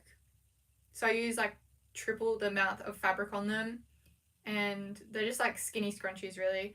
I just didn't want to use the word skinny because I didn't want to be what's the word? Like, because skinny, like, it's not, I don't know, it's not a word I didn't want to associate with that word. Like, I don't know, so I use petite instead. And then my mini scrunchies don't have as much fabric, and they have like a 3mm band instead rather than the 12mm. They still fit in my hair, but I'd like to use the petite scrunchies more, and they fit around my wrist easier. Then the minis, they're a bit tight because they're only 6 inches of elastic, whereas the petites have 7. I don't know, I don't have any pre-made to show you guys. The petites I haven't made in ages. I only make them to order, so I have none like on hand. I really do need to make them for the markets or something though, because they are a really good scrunchie. They're like one of my favorites to like use if I just want like a hair tie, not like a big scrunchie. And I don't tend to use the regular ones anymore because I either want to do the XL, so a statement piece, or like I want something on my wrist just in case I want to tie my hair up. And I can't have the XLs on my wrist all the time because they get in the way because they're so big. So yeah, again, rambling.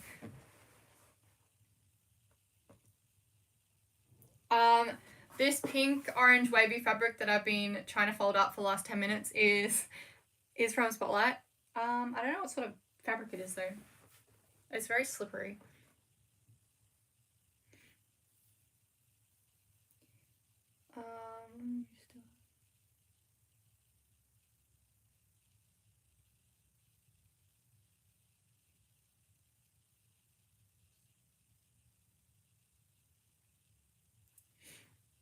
Yeah, that's good that you still have people that come to you and stuff.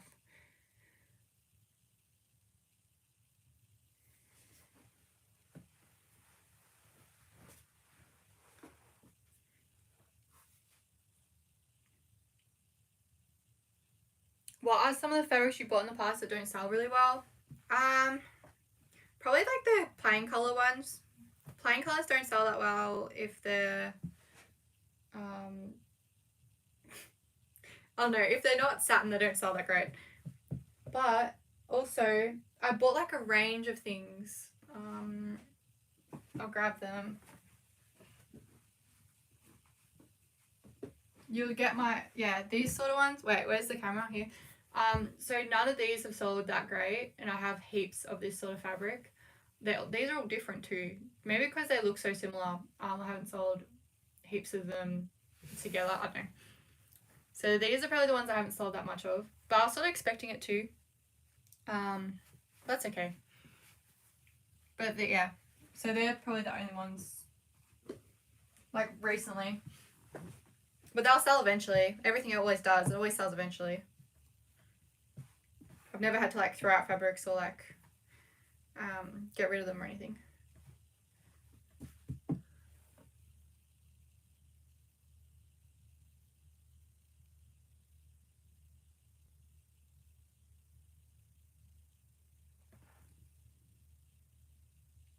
Thank you, Reese.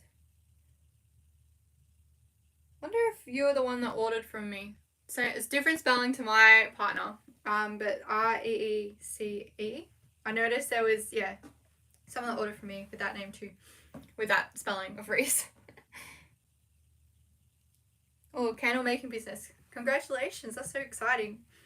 Oh yeah, I haven't done a live stream in probably over a year. My first live stream, I like did one live stream and then I did one like maybe like a week or two after that first one. And then I did one in this room though. I have, when I got my new table, I have, so that was maybe at the start of the year. So it's probably been a good 6 months since I did a live stream, which is, that goes quick. Oh my gosh. It's been so long.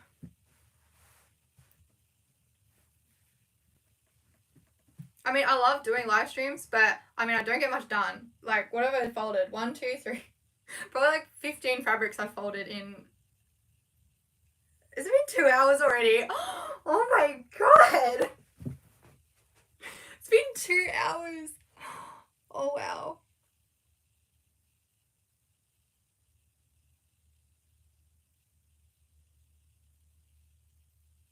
What does Reese think of all the scrunchies and does he ever help? Oh, he helps me all the time. He's so good. He's really, really proud of me, which is really nice, and he's really supportive.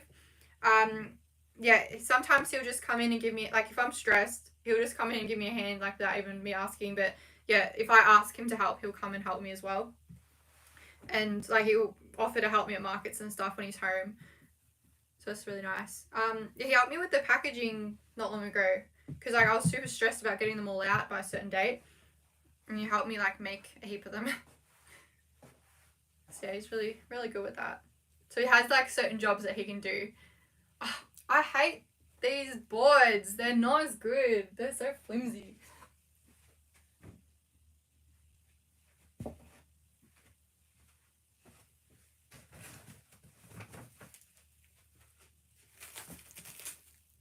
I reckon one of these fabrics smells weird. Actually, someone said that before. They asked if I pre-wash. I don't pre-wash anything. Not for this sort of stuff. And if I did, like, God, I couldn't even imagine doing that. No, thank you. That's a lot of fabrics to pre-wash. And then, like, what if they bleed into each other? I did pre-wash the mask fabrics, and that was enough for me. That was barely any material, like, compared to what I have in my stash, that was barely anything. And that was just annoying to pre-wash all that. And then I had to iron it because it was cotton. That's fun. These are remnants. I just randomly got these ones. I don't know what they are.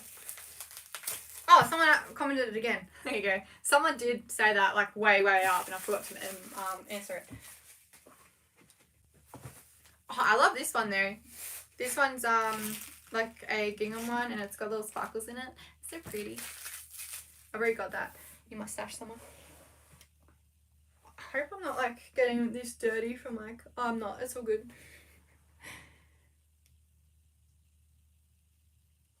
Do you ever work with velvets? How do you choose a good one? I work with lots of velvets. I have quite a few different types. Galena is my favourite, but that is it's from Spotlight. I know that they're available elsewhere because I know Tina uses it, like from XXL Scrunchies. So I know she uses it, and she's obviously Canadian, so it has to be somewhere. I have no idea what it's called elsewhere though. So this is just a little bit of it. Wait, I think this is a meter. It is. Okay. What was the question? What was I answering? Oh, the velvets. Yeah, I work with Galena mostly. There is like another one, which is like a thicker velvet. I like working with stuff that doesn't slip. There's some velvets that you feel and like it's just so slippery and it doesn't, I don't know. I hate working with them because it's so hard to handle. But I guess that just comes with like experience and trying different fabric brands and types out. Like I would never recommend Panay velvet for someone making something. The Panay velvet from Spotlight is horrendous. Hey, that just reminds me, I made a dress out of that once, like a medieval dress for a project at school, and I scored like A+ on it. So. That was ages ago. That was like year 8. That was like when I first started my business. Yeah, that would have been like this same year. There you go. I did make a dress at some point. I probably still have that somewhere too. It'll be at the farm, but still have it. Okay, I'm going to be leaving at 4 o'clock, so if you got any more questions, type them now, because I need to go feed Flo and feed myself, because I've been on here for like so long. Oh my gosh. Time just flies when I'm on live. It's horrible. Oh, really bad. What is this fabric? This is a knit. I thought this was a cotton. Oh well, I can still make stuff out of it.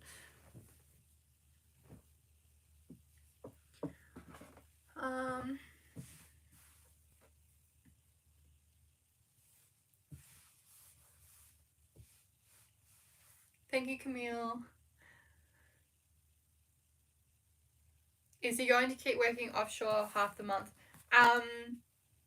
Yeah, Reese is currently offshore now. So he was home the last few nights because he works so close to offshore that sometimes he gets nights home, which is really good. For a fly-in, fly-out job, like, it's awesome. So I actually get to see him in those 2-week periods where he's gone. So that's really good. So yeah, he'll be back next week. He'll be back for his birthday. So yeah, it's his birthday next week. Yeah, because we're this week. It's Tuesday, so yeah. His birthday's next week and we're going to Sydney hopefully. I am going to be finding more about that tonight because I've been invited to a dinner. They're apparently meant to be flying me out and stuff, like flying me from Melbourne to Sydney for the dinner. It's a sponsor thing with Vistaprint, which I'm sure you've heard of. So I'm very excited about it. I'm like, wow, this is so cool. Yeah, I want to try and like make a trip out of it. And yeah, we'll stay there for like a few days and enjoy Reese's birthday while we're in Sydney. That's the plans anyway. I haven't booked anything yet because I'm still waiting on Vistaprint. They're going to tell me stuff tonight apparently. I don't know. We'll figure it out. Because I'm meant to be having a Zoom call later with them. And with other people that are in the program.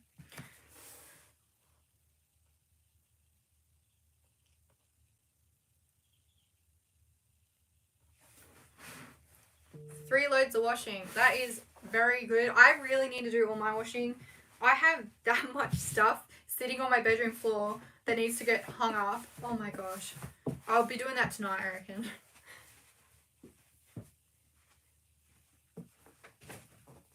This fabric I've had for so long. This is one of my first fabrics I ever purchased for bows and stuff.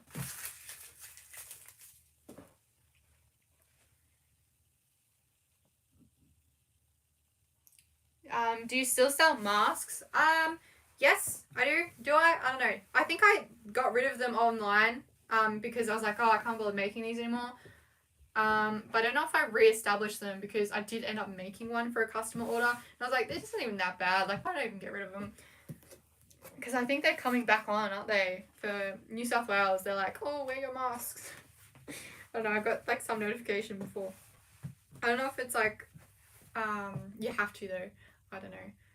I'm gonna do that. I'm gonna reinstate them because I just put them to draft because like, oh, I can't be bothered making these anymore. But I've got so much mask stuff still, so I'm like, if people want them, I'll make them, I guess. I might just like put them on sale or something. I like this fabric. Oh, that's where my other fabrics are that I need to fold. It's like there's more fabric somewhere in this pile, which you probably can't see.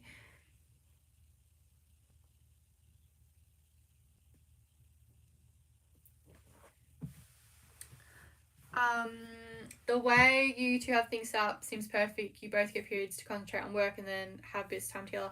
I really enjoy it. Like, I do miss him a lot, obviously, but I also like being able to like work until really late because I get stuff done.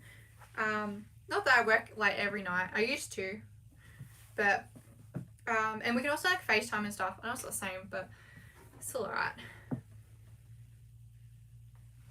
And I think it's better than a 9 to 5. Like, if he was working a 9 to 5, it'd be really, like, lonely, I think. At least, like, when he's home, he can, like, come hang out with me, or I can take days off work, and we can just go somewhere. Like, you know, we can go on all these random trips places. It's really good. I quite like the setup. It's good.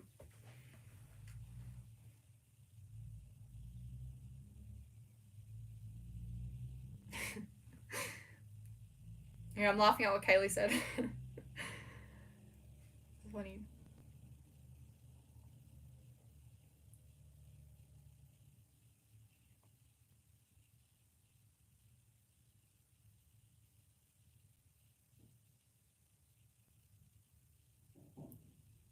Yes, I still have that somewhere. I screenshotted it. I'm gonna say this name wrong. Sam. That's wrong. I'm very sorry. Yeah, she drew me a photo of myself. Drew a picture of me. Oh my god, why can't I speak?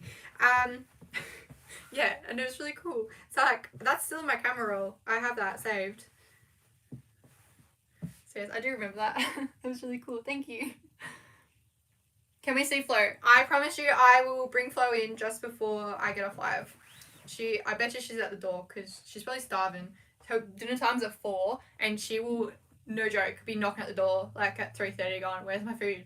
Did you forget to feed me? I'm like, it's not even your dinner time yet. It's 4 o'clock. You still have half an hour. And she'll be like, she won't be happy with me.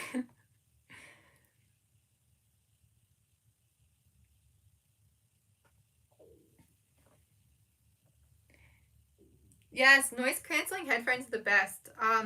My boss, I think we've had this discussion before on how to say this. My boss, I'm just going to call it Bose. Anyway, these things are the best ever. I love them so much. I don't think I've uploaded, did I upload the one where I'm talking about my AirPods, my Pro ones? I don't know if I have, but I bought AirPod Pros, and I bought them because my ears hurt with my actual AirPods. So I bought the AirPod Pros to like see if they hurt still. Can confirm, I'm pretty sure they do. I haven't worn them that long, but they kept falling out, so I changed the size of them. And then, I don't know, I still didn't like them in my ears. These were so much better. So I spent like $400 on these for nothing. But anyway, it's fine. Reese can't find his one, so I've just given him my old pair. So maybe it's okay after all. I think he may have lost them, honestly, because they aren't in the house, I don't think. You know, I was like, you're probably just having, you know, a boy's look. I'll come have my girl's look, but I can't find them either, so I'm a little bit concerned that he lost them in Melbourne. Or they accidentally got thrown out when I was cleaning all the stuff we bought from Melbourne, because I went to DFO. Oh, that was dangerous. Spent like over $1,000 on random stuff, including those. Dangerous. Oh, so if it's crinkled like that, I would usually what do you call it? Iron it, but I won't iron it until it's cut, or I'll iron it just before I cut it. I don't know. Just depends on what I'm feeling like. If it's like really bad and like if I cut it, it would like go like this when I cut, then I would iron it obviously first. But sometimes they're not too bad and they cut pretty straight. That was in response to, do I ever iron my fabrics? That is the only case that I would iron it. Otherwise, no.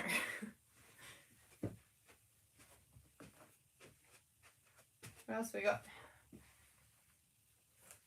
Some black fabric.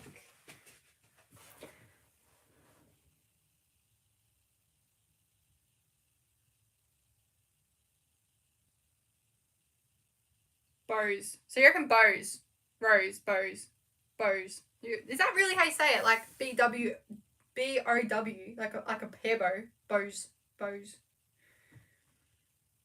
It sounds so weird. I accidentally went down to the bottom somehow. What was I up to?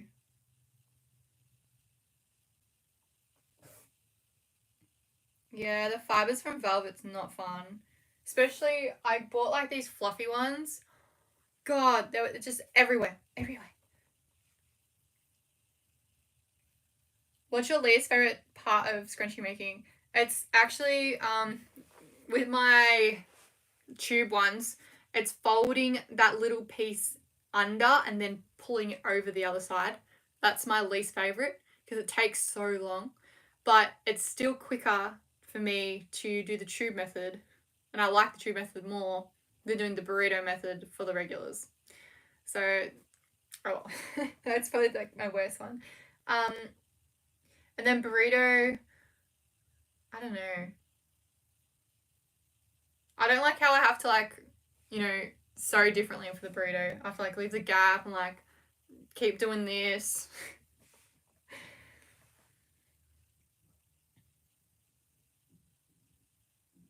Can you do a video talking about mistakes you've made in your business? I want to try and do like heaps of more business oriented videos. I don't know what major mistakes have I made? I sort of did. The follow for follow, that was a mistake. That killed my account for years. I wouldn't say I made any like major mistakes so besides that, because you know, it's all just learning, and like you're always learning about new things and new procedures, and like back then follow for follow was the thing you were meant to do. It was the thing that everyone recommended. Like stuff changes. So I don't know. I wouldn't say there's no mistakes. It's just all learning curves.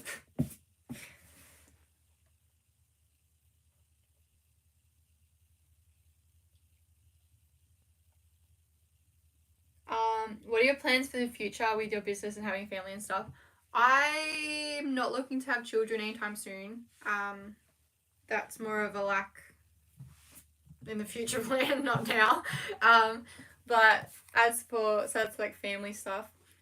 We are looking at getting another dog though. We are looking at either getting another golden retriever or a dachshund.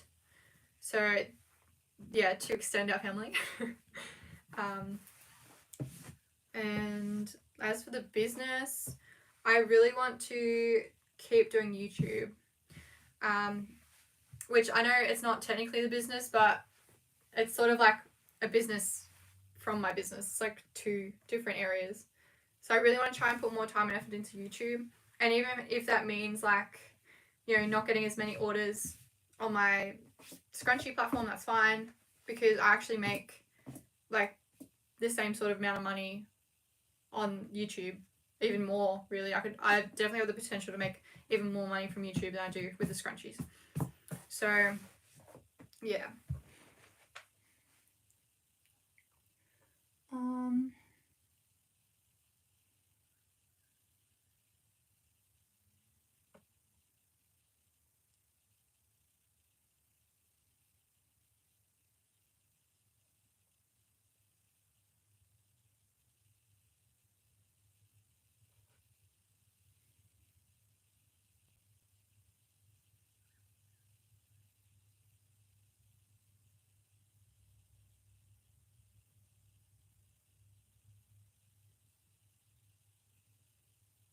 So yeah, I've also been using comic book boards, but these are the ones I've purchased and I don't like them. The ones I usually use they're thicker. So like they have like they say thick or something on them. They're also I think green. It's like green like background. I can't remember the brand. But yeah, these are a lot more flimsy. So I don't like them really at all. But yeah, if you're going to get comic boards, make sure they're the thick ones.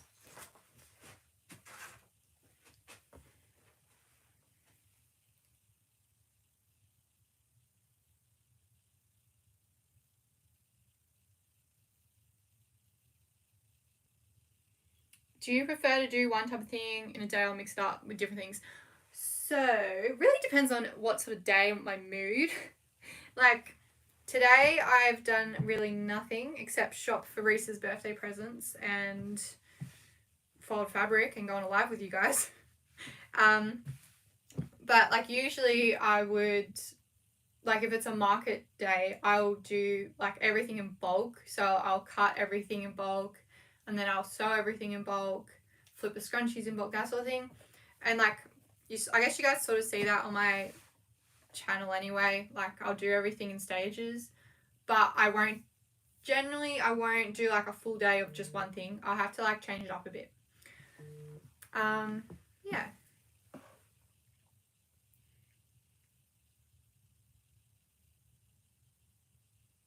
Can you do a video explaining how you started earning money through YouTube? I have a video on how you gain followers, and I think I have a video on my first paycheck. So they're probably like the closest ones.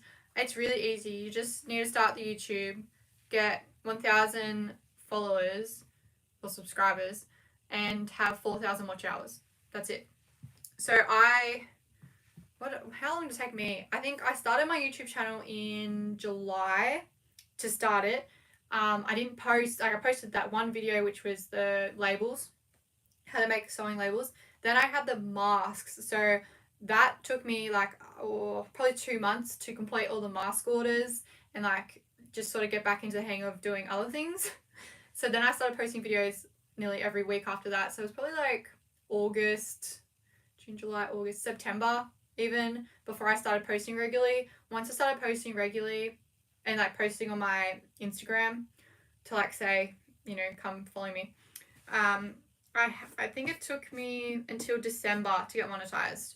So that's when I hit my 1,000 subs and I had my 4,000 watch hours. And I got my watch hours so quick because I do like really long vlogs, yeah? So like a lot of my videos were like an hour long. And even though not everyone watched for the full hour, I mean, you know, there's still like a lot of people.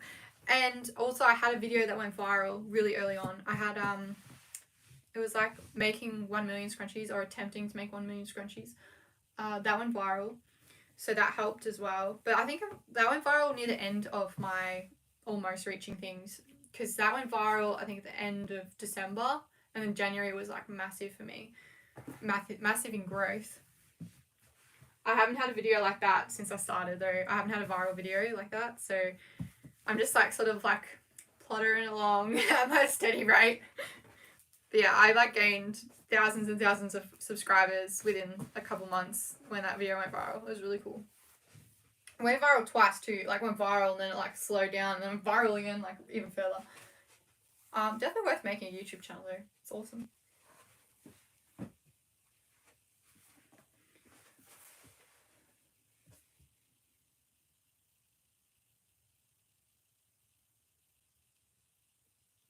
Do you have any younger friends or relatives that are inspiring you to keep going or something like that? Well, the first person that comes into my mind is my little cousin Brody. She is inspired by me and like one of my biggest supporters. So yeah, I guess so. I have so many other people that follow me that I know that are younger, like, 14, 15 years old, and, want to start their own business and stuff. And being someone that was 15 years old when they started their business, I think I inspire them, which was really cool. Reese is on.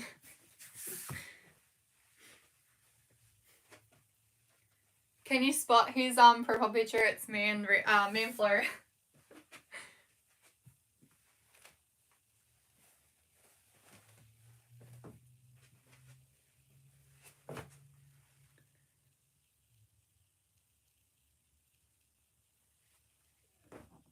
I can hear Flo.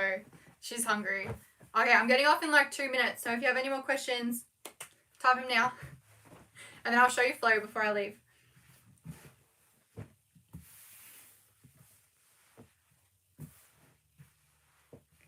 Hi, Gemma from the UK. Oh, thanks, Jules. I think I say Jules. Reese, hiya. Oh, from Paris.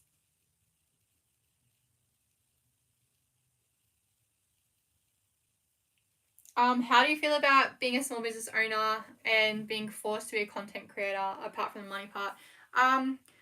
Well, I think that's sort of like why I've like sort of stopped posting as much online, because it does take up so much time. Like, even just to make a TikTok and then edit and stuff, it takes so long. And like, yeah, it's hard. I really want to sort of get someone, like even hire someone to take bits from my YouTube videos, because I've got so much content. I have all the content. It's the editing that's really messing with me. Because if I could have someone just to pull things from different videos and make, a video from that, like, that would be so much easier for me. So that has been something in the back of my mind for a little while. But also, what do you call it? Is it cheap? I don't know. I don't like spending money. So I'm like, is it going to be worth it? So yeah. It is really hard though. And I'm sure like a lot of other people feel the same way about having to create content. It does get tiring, especially if you've been doing it for so long. Like, at the start, obviously, social media wasn't such a big part of my business. But now it is. Like, you really got to be on social media to sell. I did consider getting just doing marketing. So getting paid marketing in. But then I thought, if I'm going to be like taking like a sort of semi-step back to be doing more YouTube stuff, I don't want to be having all these orders come through from all the new marketing that I'm paying for. So yeah, it's just like I don't know, balancing act, I think. Do you have a video on your business and how you manage the tax side, doing things like BAS and whatnot? I have a video on the tax for Australian tax. I don't have a video on the BAS, because really, if you are involved in BAS already, like, you really need to be having that accountant side of things. You need an accountant and they do it for you, sort of thing. So I didn't really want to like speak on that. Yeah. So like, and tax and BAS is different, because your BAS statements you do quarterly when you are GST registered. You don't need to do that when you're just doing your tax return. So I do have a video on the tax. It is on my channel. It's about a year old. I recommend going and watch it if you're unsure about things. And it's just like my experience with it and what I claim and, all that stuff.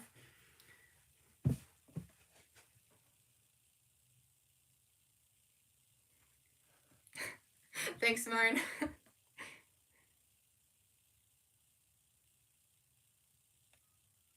Would you recommend posting less but being consistent, or keep posting every day and keep your audience engaged?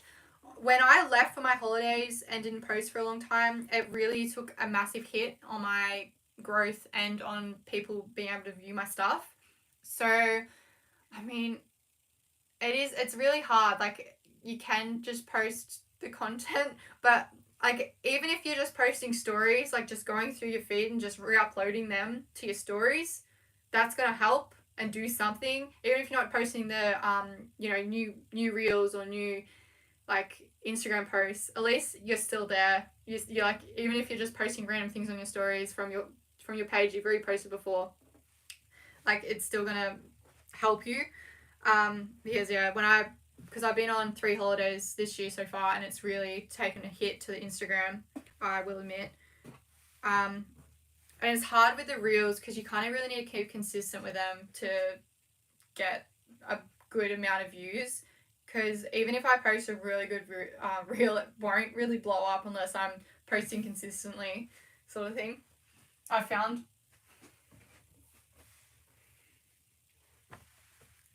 Alright, I'm going to answer these last few questions and I'm gone. Is it worth starting a YouTube channel? Like, do you make much? Yes. Since I started my YouTube channel and since I've been monetized, I've made between $2,000 to $4,000 per month, every month. So it is well and truly worth it, and I only post 1 video a week. It's definitely worth it. Like, obviously I was really lucky with my viral video, so that helped me gain a lot of followers, or subscribers and stuff.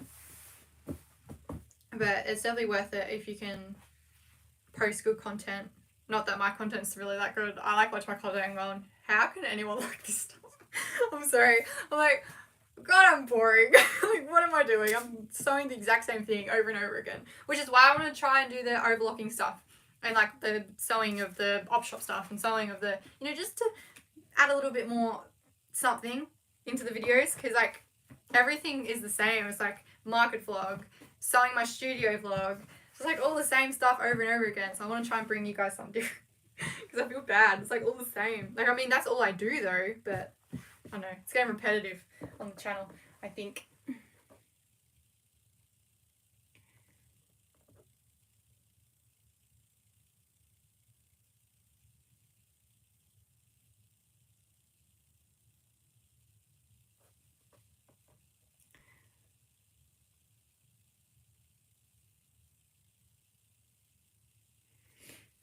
You're so close to 50k subs. Would you do anything special for it? I'll probably just take my photo. I've got the balloons. The balloons have been there for a long time. Over, like, cause I was expecting to hit 50k last year, and I sort of just stunted myself with both Instagram and YouTube. So once I do, I have the balloons ready. But that's probably the only thing I'll do.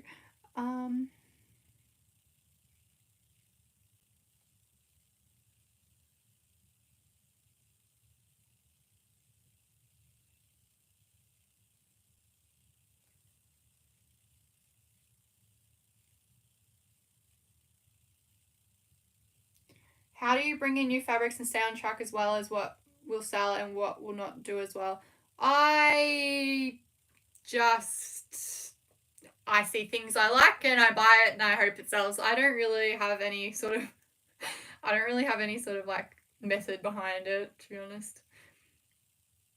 And like, once it sells out, it's usually sold out unless I can buy more. If it's selling really well, I'll try and like get more of it while it's still available.